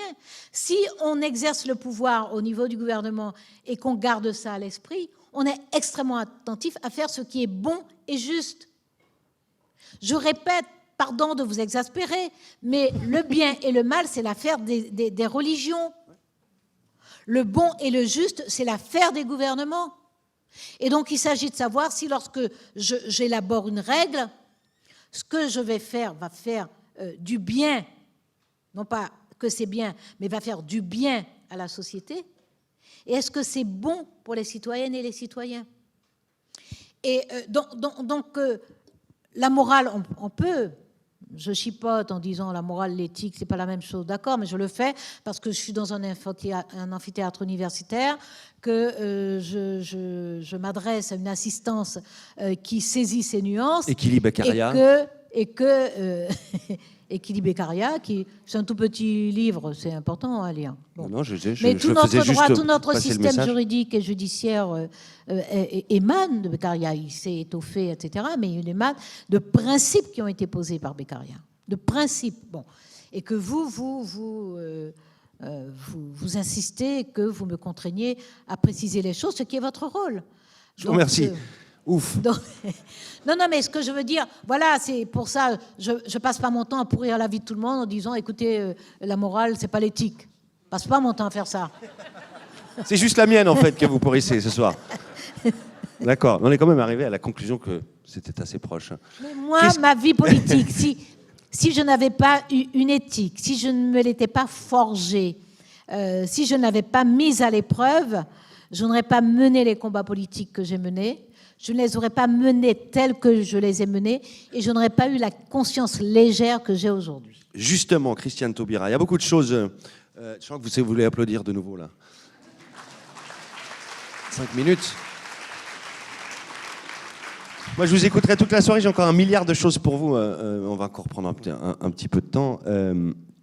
Il y a beaucoup de choses au frontispice des mairies françaises, par exemple, liberté, égalité, fraternité, vous en avez parlé, on aurait pu mettre d'autres mots, on aurait pu mettre justice, il y a plein de valeurs comme ça qui auraient mérité d'y figurer. La vôtre, votre principe moteur, celle qui vous guide, c'est laquelle, s'il fallait en garder qu'une? La fraternité, on n'en parle plus beaucoup ces temps, et pourtant elle est jolie. Elle est jolie et elle est substantielle, hein. La fraternité, l'accueil, par exemple, c'est un acte de fraternité. L'accueil de migrants, de réfugiés, c'est un acte de fraternité. La solidarité, les systèmes. Alors, c'est un joli mot, la solidarité, mais ça se décline en systèmes très organisés de prélèvement, de cotisation, de redistribution. Voilà. Donc, les jolis mots, c'est pas juste pour les sucer au bout de la langue. Ni même pour les afficher sur les frontispices des mairies. Mais le vôtre, pas seulement. Il faut les traduire en dispositifs et en système qui fonctionne. Les services publics, c'est de la solidarité. Les systèmes d'hôpitaux publics, par exemple, c'est de la solidarité. Donc, non, c'est pas juste des mots. C'est vraiment pas juste des mots. Et je pense qu'il est bon qu'on comprenne qu'il faut prendre les mots au sérieux. Les jolis mots, ce sont des jolis mots. Liberté, égalité, fraternité, ce sont des jolis mots. Mais il faut les prendre très au sérieux, les jolis mots. Et à vous entendre, il faut les prendre tous ensemble. On ne peut pas en isoler un non plus. C'est-à-dire qu'on ne peut pas en garder qu'une de ces valeurs. Moi, je trouve que ce triptyque qui date quand même de la Deuxième République en France, donc même s'il est apparu, enfin les mots sont apparus dès la Révolution française et un peu à la Première République qui n'a pas beaucoup résisté, mais à la Deuxième République de 1848, cette devise liberté, égalité, fraternité, elle s'est vraiment installée, elle s'est ancrée et on la porte encore, mais elle est vraiment très belle, mais à condition d'en faire quelque chose, vraiment, pour la vie commune. On devrait faire une fois toute une soirée sur 1848. Il s'est passé tout dans le monde en 1848. En Suisse aussi, 1848, ses fondateurs. Non, je faisais un petit aparté sur 1848 qui n'a strictement aucun intérêt, comme ça. Mais il n'y a personne qui nous écoute, donc c'est pas grave. C'est une date importante pour vous aussi. Oui, et les Irlandais aussi, ils ont une grande famine en 1848, mais c'est autre chose. Il nous reste malheureusement peu de temps. J'aimerais vous entendre au moment où on parle, par exemple... des gens sont en Égypte en train d'essayer de nous sortir de l'ornière climatique. Et puis, on est quand même dans un monde où on est en tension entre une formidable mobilisation qui nous permettrait d'être formidablement optimistes. Je crois que c'est un de vos travers, l'optimisme. Et puis, une formidable démobilisation, une formidable désillusion, un renoncement. On a encore une fois parlé de ces barrières qui se dressent à défaut d'autres solutions pour certains. Il y a de quoi probablement être inquiet. Laquelle de ces forces voyez-vous l'emporter ? Alors, je réalise que je n'ai pas répondu à votre interpellation sur le dérèglement climatique. C'est une urgence, c'est une priorité qu'on commence à ressentir en Europe. L'été dernier a été un été très caniculaire. Il y en avait eu d'autres, mais il a été très caniculaire, incendiaire. On voit bien, on constate... que des littoraux sont fragilisés en Europe, alors qu'on a pensé longtemps que ça se passait dans les pays chauds. Donc on constate qu'en Europe, la nature est fortement fragilisée. Et on sait maintenant, personne n'ignore, même les soi-disant climato-sceptiques, ils sont juste pathologiquement égoïstes. Mais ils n'ignorent pas. Ils sont surtout plus très nombreux, en fait, je crois. Mais... Ils n'ignorent pas, voilà. Parce que ça ne tient pas longtemps, ça ne peut pas tenir longtemps. Donc, ils n'ont pas la durée pour eux. Donc, nous savons qu'il y a l'urgence climatique, qu'il y a l'urgence du vivant, de la biodiversité, qui n'est pas le même sujet que le réchauffement climatique, et qu'il y a la question, vous me demandiez les valeurs, mais quand je répète sans arrêt la justice, c'est pas un mantra. C'est pas un mantra. La question climatique nous renvoie à la justice. À savoir, il y a des parties du monde qui sont très exposées, il y a des parties du monde qui paient déjà très cher le réchauffement climatique et qui ont une très faible responsabilité dans l'état du monde et dans ce bouleversement climatique. Donc on a très clairement là une question de justice. On la règle ou on ne la règle pas. On est parti pour ne pas la régler. C'est-à-dire qu'on continue à demander des efforts à ces personnes-là en majorité et dans les sociétés plus prospères, on demande des efforts à cette catégorie de personnes plus vulnérables, qui est davantage exposée aussi à ces défis climatiques. Mais qu'est-ce qu'on dit à toutes ces générations, probablement les plus jeunes, qui attendent beaucoup, qui ont peur pour beaucoup d'entre elles, et qui regardent les COP s'enchaîner comme autant d'auberges espagnoles, où chacun amène un peu son problème, ses limites, ses exceptions. Comment est-ce qu'on fait pour réenchanter ce qui a fait votre vie et ce dont vous affirmez encore la primauté, à savoir le politique ? D'abord, heureusement, j'ai l'impression que cette génération n'attend pas tant que ça. Elle est quand même mobilisée, elle s'organise et elle exige. La question est comment nous, les générations d'avant, nous accompagnons, comment nous lui permettons de gagner du temps. Moi, c'est pour ça que je me déplace et que je rencontre la jeunesse ou que je fais des visioconférences dans des universités dans de nombreux pays du monde, parce que je veux transmettre des choses qui vous font un peu me tourner en dérision. Là, ce sont des choses que les jeunes prennent très au sérieux. Vous tournez en dérision, moi, mais quand je leur pas le moins du monde. Quand je leur explique l'éthique, ces ce sont des choses-là, pardon. repères, mais ce sont des repères que je leur donne dans leur vie. Moi, on ne me les a pas donnés. Bon, J'ai perdu ma maman très tôt, je suis partie, etc. Bon, je veux dire, on ne me les a pas donnés parce qu'on ne voulait pas me les donner. Il n'y avait pas de circonstances pour qu'on me les donne. Mais attirer, donner quelques outils, quelques repères, etc., c'est donner du temps. C'est faire gagner du temps. C'est faire gagner du temps. Et moi, j'ai cette obsession-là, d'une génération à l'autre, permettre aux jeunes de gagner du temps. Et comment on leur permet de gagner du temps? On évite qu'ils mettent 20 ans à comprendre comment fonctionnent les institutions. On évite qu'ils mettent 20 ans à comprendre que telle expérience va aboutir à une impasse. On évite qu'ils mettent 20 ans à comprendre que s'ils ne prennent pas, eux, des responsabilités, s'ils ne partent pas à l'assaut de certaines citadelles, ils pourront réclamer, écrire, protester, se mobiliser, faire des grèves, etc. Ça va prendre du temps parce que ceux qui sont au pouvoir vont louvoyer.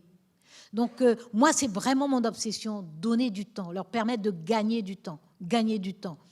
Donc, cette génération, elle ne se contente pas d'attendre, elle ne se contente pas de se dire comment on va se débrouiller quand... Alors, il y a une partie qui angoisse, et c'est normal, hein, les perspectives sont extrêmement angoissantes. Mais moi, je crois vraiment à l'optimisme de l'action. Je crois beaucoup à l'optimisme de la combativité.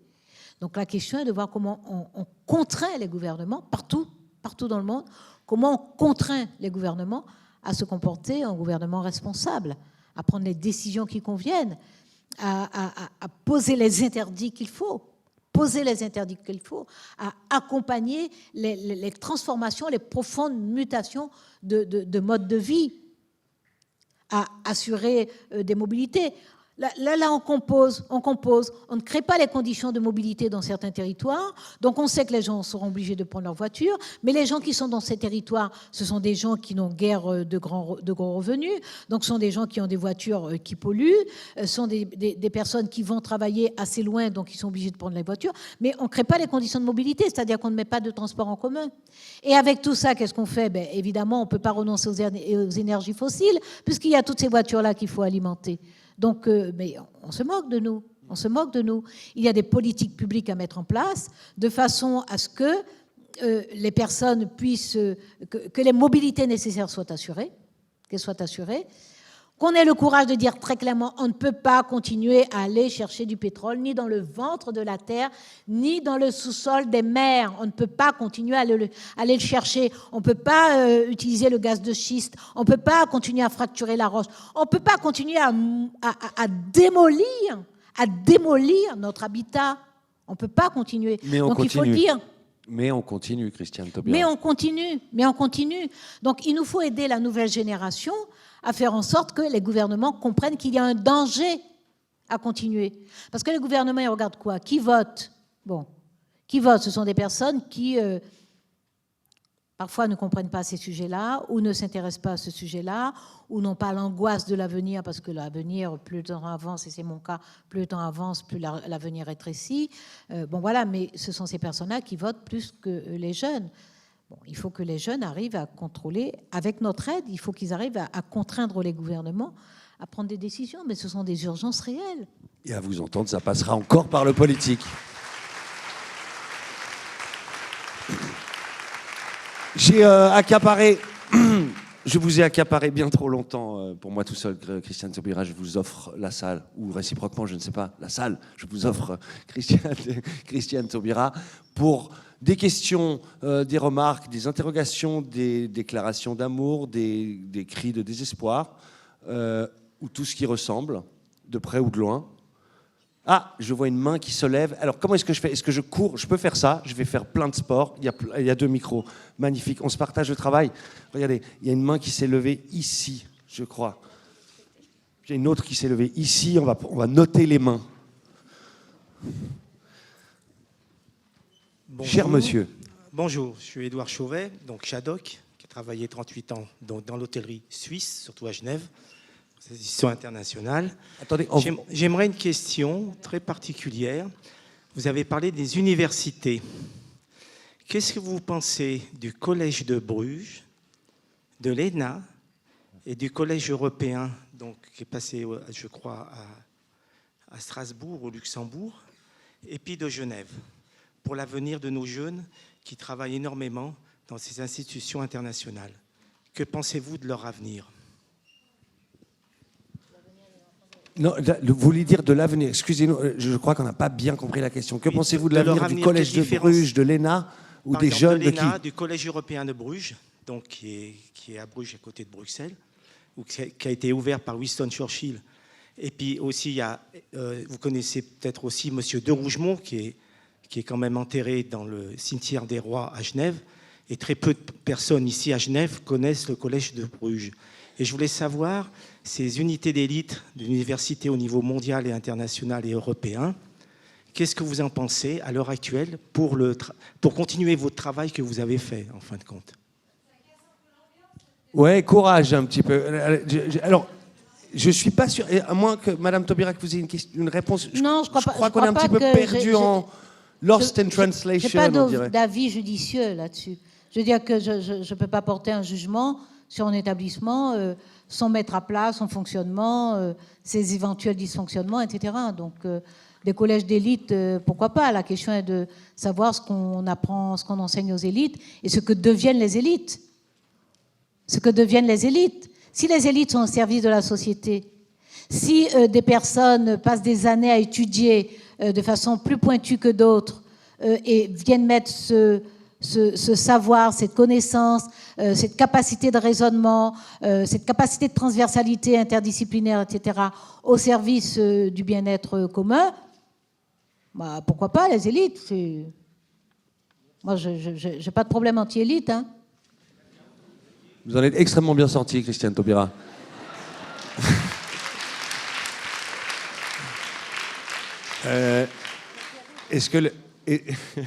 Est-ce que madame, je crois que c'était vous, madame, je ne veux pas balancer, mais non, c'est plus vous. Non, alors, monsieur, monsieur ici avec des lunettes.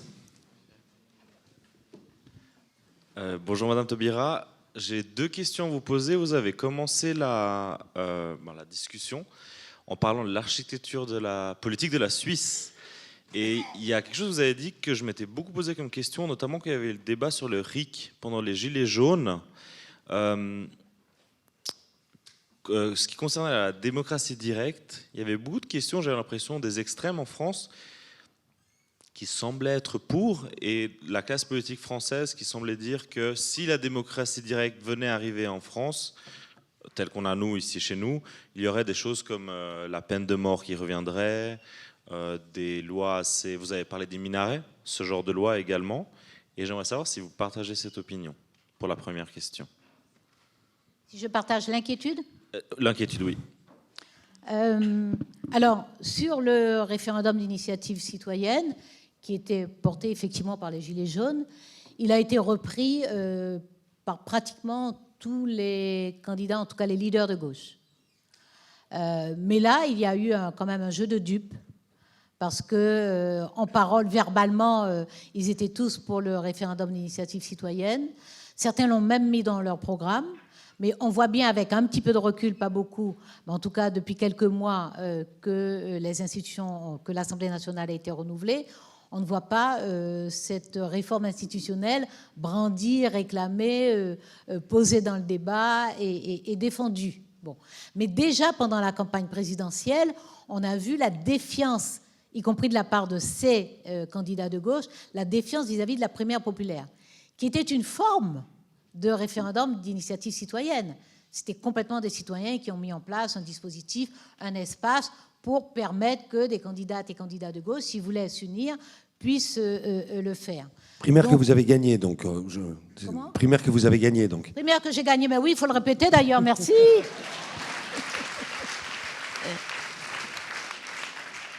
Je crois pour ma part, donc je suis vraiment très sincère et très respectueuse lorsque je dis que chaque fois que je viens ici, j'essaie de comprendre un petit peu plus. Parce que sur le principe, moi je peux énoncer théoriquement que je crois aux vertus de la démocratie directe. Mais je sais qu'on ne peut pas rassembler un peuple tout le temps sur toutes les décisions à prendre. Ensuite, bon, on peut le faire dans un village de 100 personnes, mais on ne peut pas le faire... voilà.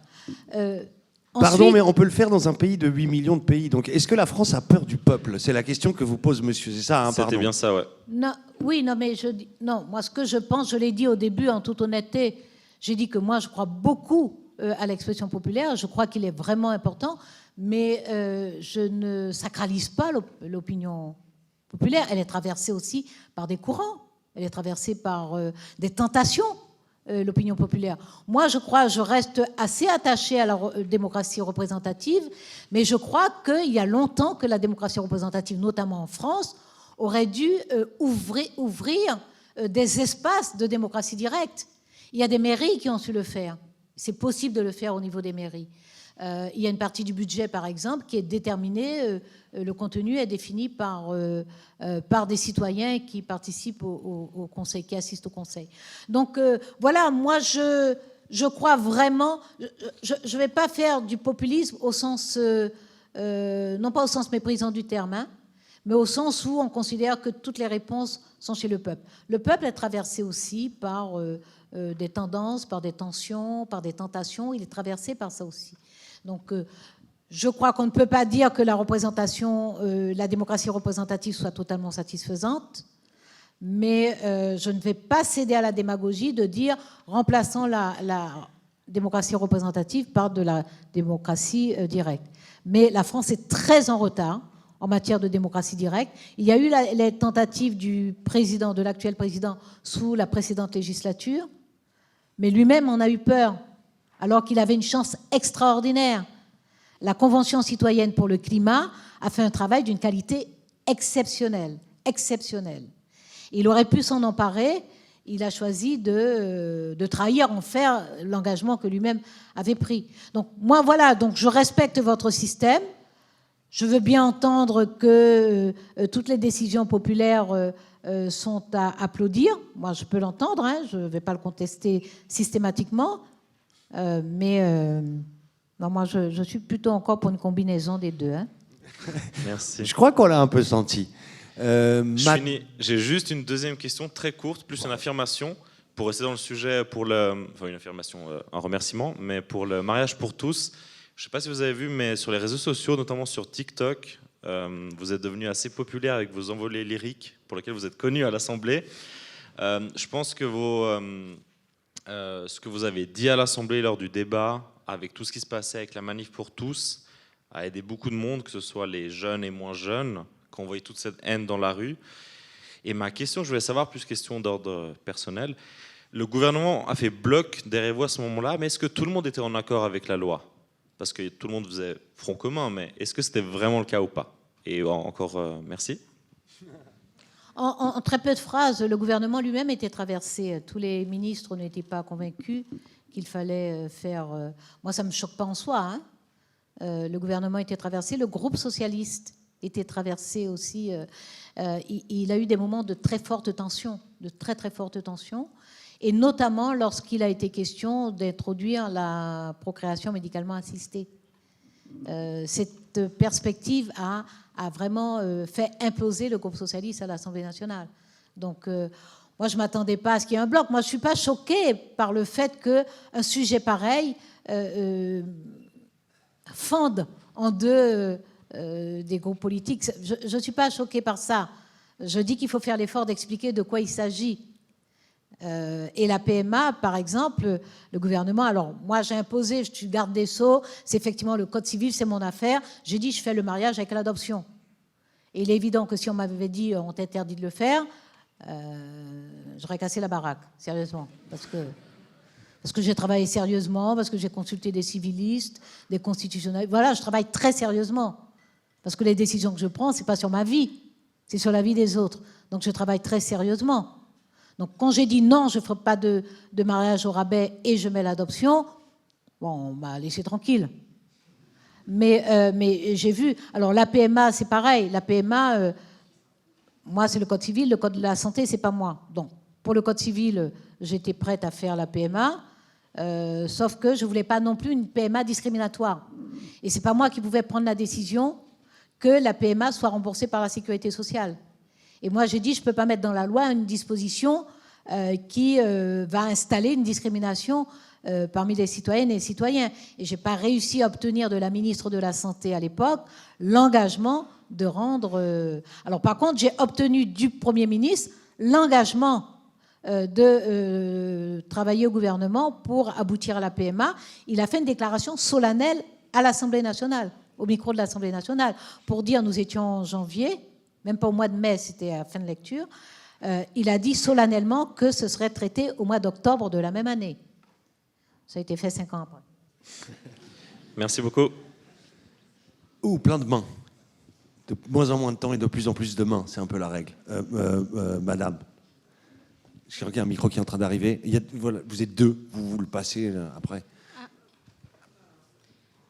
Bonsoir Madame Taubira. On s'est vu hier à la Comédie de Genève et je voulais encore une fois vous remercier pour votre combat et votre éloquence, comme disait monsieur, pour laquelle vous êtes connu.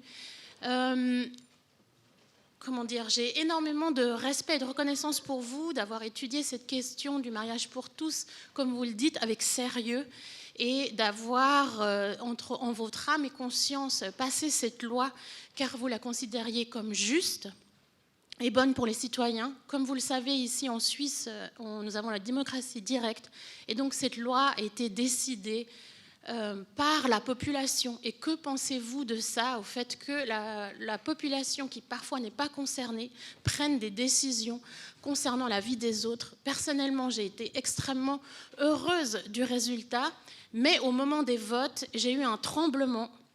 Et c'était presque peut-être une humiliation, quelque part pour moi, de penser que certaines personnes pas du tout concernées et peut-être pas du tout intéressées par mon sort va décider que pour le reste de ma vie, je vais vivre dans la précarité avec ma compagne et les enfants que nous aurons ensemble. Et j'entends que vous avez peut-être un certain intérêt, peut-être pas une admiration pour cette démocratie directe, mais n'a-t-elle pas un peu des limites dans ce genre de cas? Alors, sincèrement, il y a des défauts dans tous les systèmes, et dans le système représentatif aussi. Nous aurions pu ne pas avoir la majorité pour le faire. Et tous ces hommes politiques de droite qui ont dit qu'ils allaient abroger cette loi-là, ils ne l'auraient pas adoptée. Donc, ce sont des personnes aussi qui ne sont pas forcément directement concernées. Donc, moi, je pense que dans notre société, il est bon, que ce soit par la démocratie représentative ou la démocratie directe, on ne peut pas... ce ne serait pas viable ni sain, de mon point de vue, pardon, parce que ça va peut-être contredire une conviction chez vous, mais je crois que ce ne serait pas viable ni sain que ne se prononce sur un sujet que les personnes concernées. Nous faisons société ensemble. Il faut prendre le temps d'expliquer, il faut prendre le temps d'argumenter, il faut prendre le temps de démontrer, il faut prendre le temps de dire sur quelles valeurs et sur quels principes on s'appuie pour considérer que telle décision est juste. Il faut prendre le temps de le faire. Mais je crois qu'il est sain que ce soit toute la société, soit par la démocratie directe, soit par la démocratie représentative, que ce soit toute la société qui accompagne une avancée, qui assume une avancée. Bon, après, il y a les rétrogrades et tout ça, mais ce sont des batailles à mener. Moi, je suis contente d'avoir mené cette bataille. Hein. Bon, je l'ai payé dans mon corps. Enfin, je ne l'ai pas payé dans mon corps, mais je suis sortie de l'hôpital pour aller à l'Assemblée nationale. Parce que j'étais à l'hôpital depuis un week-end. Depuis voilà, le week-end. Et quand je dis au médecin que je vais à l'Assemblée nationale, il me dit non, vous ne pouvez pas, vous faites une infection, on n'a pas identifié le lieu d'infection, enfin le foyer, et donc vous risquez une septicémie. Bon, moi je dis ça aujourd'hui, je me dis quand même, hein, mais là je lui réponds, mais là sur le moment je lui réponds, écoutez, moi je m'en vais, parce que tout le monde peut être absent sauf moi. Le président de l'Assemblée peut être absent, il est remplacé. Le ministre peut être absent, il sera remplacé. Les députés peuvent être absents, eh bien, on fera avec ceux qui sont là. Mais moi, je ne peux pas être absente, donc je m'en vais. Je vous signe le papier que vous voulez. Et il me répond, ce n'est pas une question de papier, je vous explique que vous ne pouvez... Et j'ai une perfusion. Donc je lui dis, écoutez, moi, j'arrache votre perfusion parce que vous ne comprenez pas que je m'en vais. Et là, bon, on discute, et puis il me dit... Bon, écoutez, j'entends, mais je suis obligée de prendre des précautions, etc. Et donc, il prévient, il me dit, je vous laisse partir, mais vous rentrez à l'hôpital ce soir. Et donc, il prévient le médecin de l'Assemblée nationale. Donc, dès que j'arrive à l'Assemblée nationale, je quitte, tout ça se fait contacte mes officiers de sécurité, etc. Quand j'arrive à l'Assemblée nationale, je suis accueillie par le président de l'Assemblée nationale qui me conduit clandestinement presque dans les appartements de l'Assemblée nationale, ou clandestinement le médecin de l'Assemblée nationale vient me voir, fait le point avec mon médecin, etc. Et donc la première séance a lieu, donc là où je fais mon premier discours de présentation, et je rentre à l'hôpital vers 2h du matin, je crois. On a dû finir à 2h ou un peu après. Et puis, mon médecin là, il me passe une engueulade machin, carabiné, et il me dit, bon, je vous ai vu à la télévision, j'ai jamais vu quelqu'un faire quelque chose comme ça dans un tel état, mais maintenant c'est fini. Et je lui réponds, je suis désolée professeur, mais ça commence. Et si je vous explique tout ça, c'est pour vous dire que pendant tout ce temps-là, j'avais un médecin et un médecin à l'Assemblée nationale qui ont été exemplaires. Exemplaires. Par exemple, 2 jours après, mon médecin m'appelle, il me dit je vous envoie une ordonnance pour changer vos antibiotiques, parce que j'étais encore sous antibiotiques. Et il me dit, parce qu'en fait, la médecin, c'était une femme, la médecin de l'Assemblée nationale, regarde les débats sur la chaîne parlementaire et dit à mon médecin, elle a l'air d'avoir une épaule bloquée. Et moi, je n'ai pas réalisé que j'avais une épaule bloquée. J'avais mal, je sentais bien que j'avais mal, mais dans le feu. Vous savez, quand vous vous battez, ça chauffe le sang. Donc, vous ne sentez pas les douleurs. Et là, mon médecin lui répond, au médecin de l'Assemblée, je sais tout ça après, mais le traitement antibiotique qu'elle prend peut provoquer des tendinites. Donc, je vais changer son traitement antibiotique. Moi, ces 2 médecins-là, moi, je les adore. Vous n'avez pas que ça encore au conseil administratif, hein, des médecins qui vous scrutent les luxations de l'épaule. Madame. Bonsoir. Merci pour ce moment. Hein. J'en profite pour vous dire que c'est vraiment toujours un grand bonheur de vous écouter. Alors, moi, j'ai une question beaucoup plus concrète à vous poser, en tout cas à poser à différentes personnes qui se trouvent certainement ici. Il s'avère que donc en Suisse, il y a le mariage maintenant, et que les personnes qui ont été unies par un partenariat fédéral peuvent faire un mariage, donc avec un acte de mariage, ou alors faire un acte de conversion. Voilà. Il s'avère que c'est la solution la plus simple quand on a déjà fait un partenariat fédéral, de faire cet acte de conversion pour être reconnu en tant que couple marié. Sauf que cet acte de conversion n'est pas reconnu par tous les pays. Donc pour les couples binationaux, il y a en tout cas ici à Genève et je pense dans d'autres régions de la Suisse, des couples franco-suisses. Et pour ces couples-là, s'ils veulent faire reconnaître cet acte de conversion en France, pour l'instant la France ne s'est pas prononcée pour reconnaître cet acte de conversion. Par contre, elle va reconnaître l'acte de mariage. Donc, moi, j'aimerais savoir comment faire avancer le schmilblick, parce que ça fait 2-3 mois que j'envoie des messages à l'ambassade de Suisse, l'ambassade de France à Genève, qui me répond que leur service juridique ne donne pas suite. Et puis, de toute façon, je pense que s'il n'y a pas des politiques derrière qui prennent ça, cet acte de conversion sera peut-être jamais reconnu comme un acte de mariage, quoi. Donc, quelle serait votre stratégie ou quelle serait la stratégie ici? Quelle personne, il y a des politiques dans cette salle qui pourraient prendre le sujet et puis faire en sorte que la France, en tout cas, se décide, se prononce? Oui. Moi, je pense, en tout cas, moi, par exemple, je peux prendre l'engagement d'en parler à des parlementaires, aussi bien des députés que des sénatrices et sénateurs. Et je pense que vous avez des parlementaires ici qui peuvent faire le même travail. C'est peut-être une petite disposition réglementaire à prendre. À l'époque du mariage, on a eu une grosse bataille à livrer après la loi. C'était justement les pays avec lesquels la France avait des conventions, les pays qui avaient du statut personnel, enfin, bon. Et moi, j'aime que les lois soient justes et qu'elles soient les mêmes pour tout le monde. Donc, nous avons beaucoup travaillé, y compris avec et contre parfois des juridictions en France, pour que le mariage entre un Français et une Française et voilà, étranger, tombe sous le même régime que le mariage français. Donc, il y a peut-être... Alors, c'était prévu dans la loi. Je me souviens, je n'ai pas revu les choses dans le détail, mais je me souviens avoir également fait une circulaire. Bon, voilà, il y a des choses pas compliquées à faire. Il faut vouloir le faire.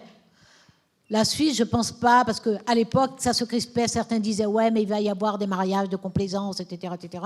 Ils ont du mal à comprendre que les gens puissent s'aimer, même en venant de pays différents. Ça se fait depuis la nuit des temps. Donc voilà, moi je veux en parler et puis voir. Peut-être que ça n'est pas si compliqué que ça à faire. Et il est assez peu probable qu'il y ait une suspicion vis-à-vis des Suisses. Non, mais je sais que... Enfin, moi, c'est quand j'ai téléphoné à la mairie pour savoir quelle était la démarche à faire pour passer d'un partenariat fédéral à un mariage en Suisse. Et c'est là où on m'a dit, mais si vous faites l'acte de conversion, sachez que l'Allemagne le reconnaît, mais la France ne le reconnaît pas pour l'instant. Donc, en fait, ce serait juste pour faire avancer cette solution et puis pour ne pas avoir à faire, pour nous, pour certaines personnes ou pour... dans mon cas, par exemple, de faire un acte de mariage qui est une démarche administrative un petit peu plus... Engagement et pris devant témoin. Oui, je vous promets de sensibiliser. Moi, je ne suis pas parlementaire, donc je ne pourrais pas le faire moi. Mais je vous promets, et je fais retour à Christina, si vous en êtes d'accord, vous aurez l'information. Par Christina, qui a sa vie publique. Tout est mis en place. Là, on ne peut pas faire mieux, là. Encore un immense merci. Monsieur. Et puis monsieur, pardon, je n'avais pas vu. Bonsoir Madame Taubira. Alors j'ai pas vraiment de questions ce soir pour vous, mais j'en profite d'être là. Je suis un petit Français aussi, donc vous n'êtes pas seul. Pour vous témoigner et vous remercier de la part d'un petit garçon de 5 ans que j'ai pu adopter grâce à vous, grâce à votre combat maintenant. Il voulait venir ce soir. Bon, je lui ai dit que vous arriviez très tard, mais il a fait une petite vidéo pour vous, donc je vous la montrerai après. Et vraiment, tout à l'heure, vous avez utilisé un mot qui me fait encore frissonner, c'est vous avez fait quelque chose de bon. Et oui, aujourd'hui, grâce à vous, ma vie a changé. Je suis devenu papa, je suis marié. Et tout simplement, merci. Voilà, je voulais vous le témoigner ce soir. Je vous ai vu à 2 reprises.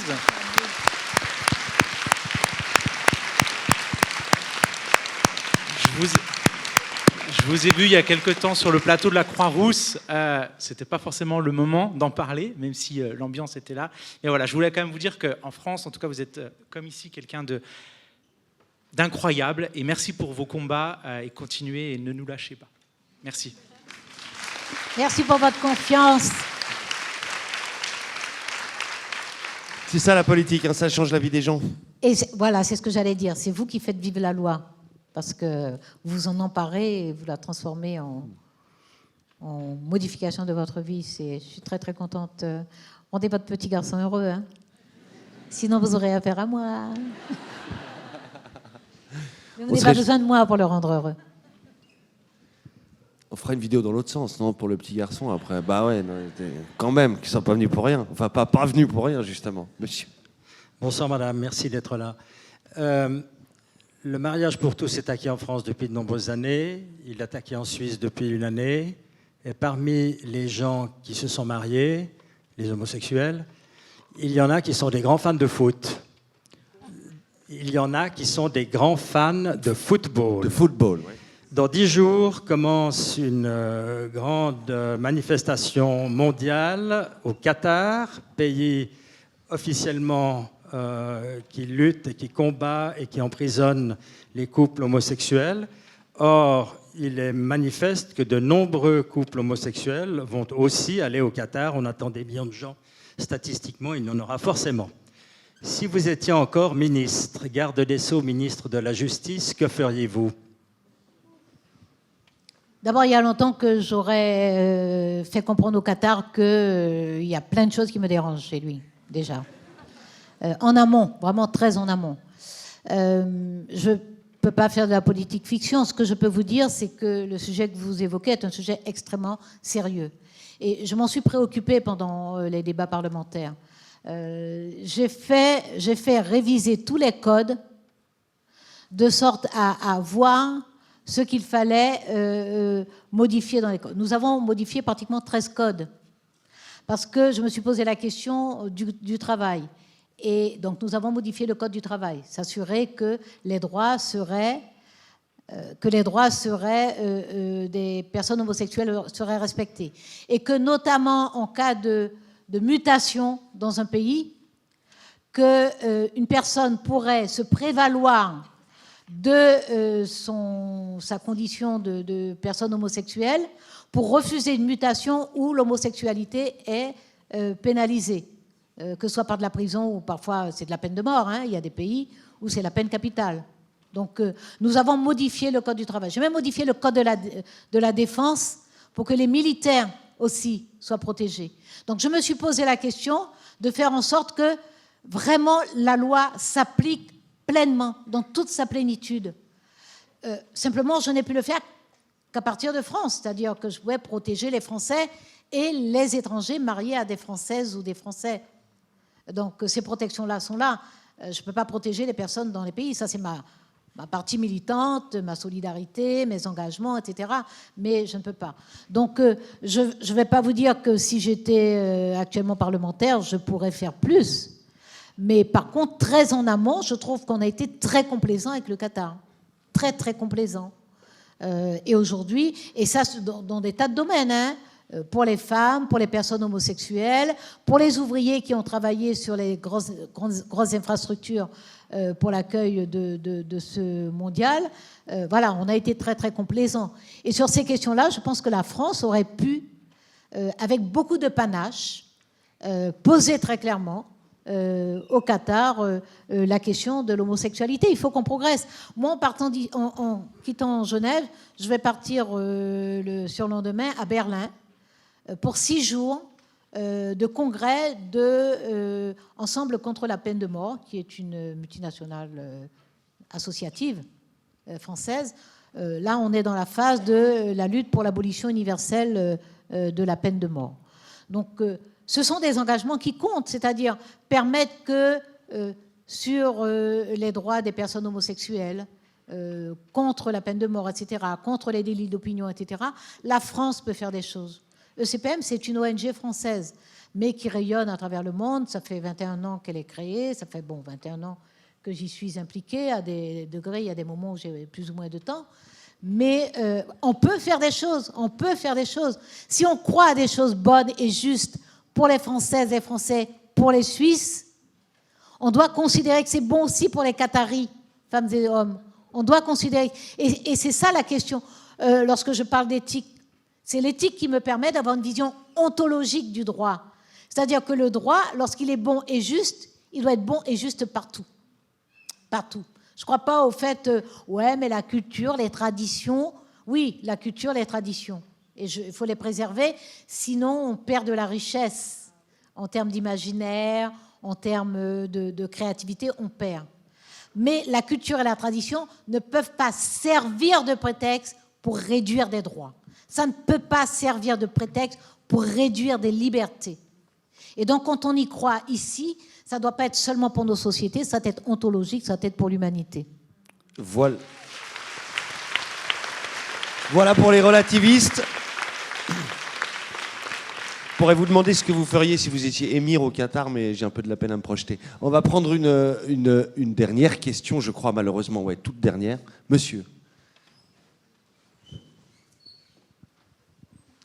Bonsoir Madame Taubira, Olivier Dufour. J'ai une question qui fait un peu suite à ce que vous venez d'évoquer sur les questions culturelles et multiculturelles. Vous avez dit au début, Genève c'est une ville internationale, Genève c'est une agglomération au-delà d'une frontière où pratiquement tous les pays du monde existent à quelque part, où ont des gens qui vivent ici de ces différents pays. Et il y a une transition dont vous n'avez pas parlé. Moi j'aimerais bien, si vous pouvez le faire, c'est vrai qu'on a plus beaucoup de temps, mais c'est la transition de la créolisation. Parce que je suis convaincu que dans un endroit comme cette agglomération-là, oui, il y a de la créolisation, mais personne ne s'en rend compte. On pourrait faire la soirée sur la créolisation. Vous êtes un lecteur d'Édouard Glissant, évidemment. Donc, Édouard Glissant explique la créolisation comme un processus qui a envahi le monde. Il dit exactement le monde entier se créolise. Alors évidemment, il y a des gens qui se hurlent, qui se mettent à hurler, et nos grandes cultures judéo-chrétiennes et machin, bon, et notre langue. Mais c'est une vision extrêmement pertinente, en fait, parce que Édouard Glissant distingue le métissage de la créolisation. Et le métissage, c'est, voilà, bon, vous savez ce que c'est. La créolisation, c'est un processus plus complexe qui consiste à observer que lorsque les cultures se rencontrent, que lorsque des personnes très différentes se rencontrent, il en surgit quelque chose d'imprévisible. C'est ça la créolisation. Le métissage est prévisible. La créolisation est plus complexe parce que ça donne quelque chose de complètement inattendu.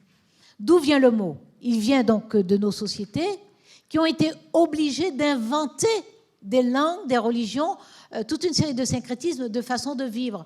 C'est-à-dire que, en très peu de phrases, la traite consiste donc, à partir des ports atlantiques, à capturer, c'était vraiment de la capture, hein, c'était de la chasse à des personnes, à capturer des personnes, des hommes, des femmes sur le continent africain, à les enchaîner, les entraver, à les mettre dans des cales de bateaux négriers et à les emmener dans les nouveaux territoires conquis, les colonies des Amériques et de l'océan Indien. Et donc ces personnes arrivent là. Mais ces personnes sont capturées un peu partout en Afrique, sur les côtes, qui sont déjà des pays différents, mais également à l'intérieur. Donc ce sont des personnes qui se retrouvent dans les cales des bateaux négriers en parlant des langues différentes et en transportant des souvenirs de dieux, de religions, de pratiques, de rituels, de cultures différents. Et ces personnes arrivent dans les Caraïbes, dans les Amériques, dans l'océan Indien, dans des sociétés, notamment Caraïbes, Amériques, où il y a les Amérindiennes et les Amérindiens. Et où il y a évidemment les colons européens qui sont les maîtres qui achètent ces esclaves et qui les font travailler sur les plantations. Mais tout ce monde-là vit dans un même espace géographique, tout ce monde-là vit dans un même territoire. Les Africains eux-mêmes, esclaves, ne se comprennent pas entre eux parce qu'ils ne parlent pas la même langue. Les Africains ne comprennent pas les Européens qui ne les comprennent pas. Les Amérindiens ne comprennent pas etc. Et c'est comme ça qu'ils créent les créoles. C'est-à-dire que les langues créoles sont des langues bricolées, inventées, construites et structurées. Ce sont de vraies langues, structurées du fait de cette vie en le même lieu et la nécessité de communiquer, la nécessité de se parler. Autrement dit, le processus de créolisation consiste à faire surgir de choses complètement improbables et complètement différentes quelque chose qui est commun. Parce que la langue créole est la langue qui est parlée par les maîtres, par les esclaves, par les Amérindiens. Tout le monde parle créole. Donc la créolisation du monde, Édouard Glissant explique que ce qui se passe, c'est que les gens circulent tellement, que les langues se frottent tellement les unes aux autres, que les imaginaires interfèrent tellement les uns avec les autres, qu'il en surgit des choses absolument imprévisibles. Et c'est ce qu'on voit, on le voit à travers la littérature. Il surgit des choses imprévisibles, de gens qui sont nés quelque part, que les parents ont emmenés 4-5 ans dans un autre pays, qui sont allés faire un Erasmus dans un autre pays, qui sont allés sac à dos dans un autre pays, et qui vous écrivent quelque chose qui n'a rien à voir avec leur pays d'origine, ni le pays où ils se trouvent en ce moment. Donc cette créolisation du monde, moi je la trouve extrêmement prometteuse, parce qu'elle permet d'échapper à la crispation de mon village, ma terre, mon terreau, voilà, et à s'ouvrir au monde, à se rendre poreuse et poreux au monde. D'accord? Donc, vive la créolisation.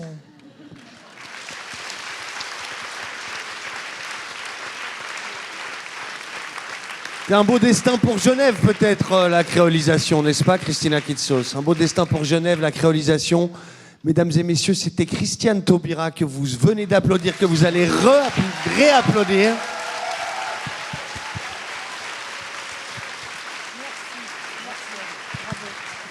William, merci.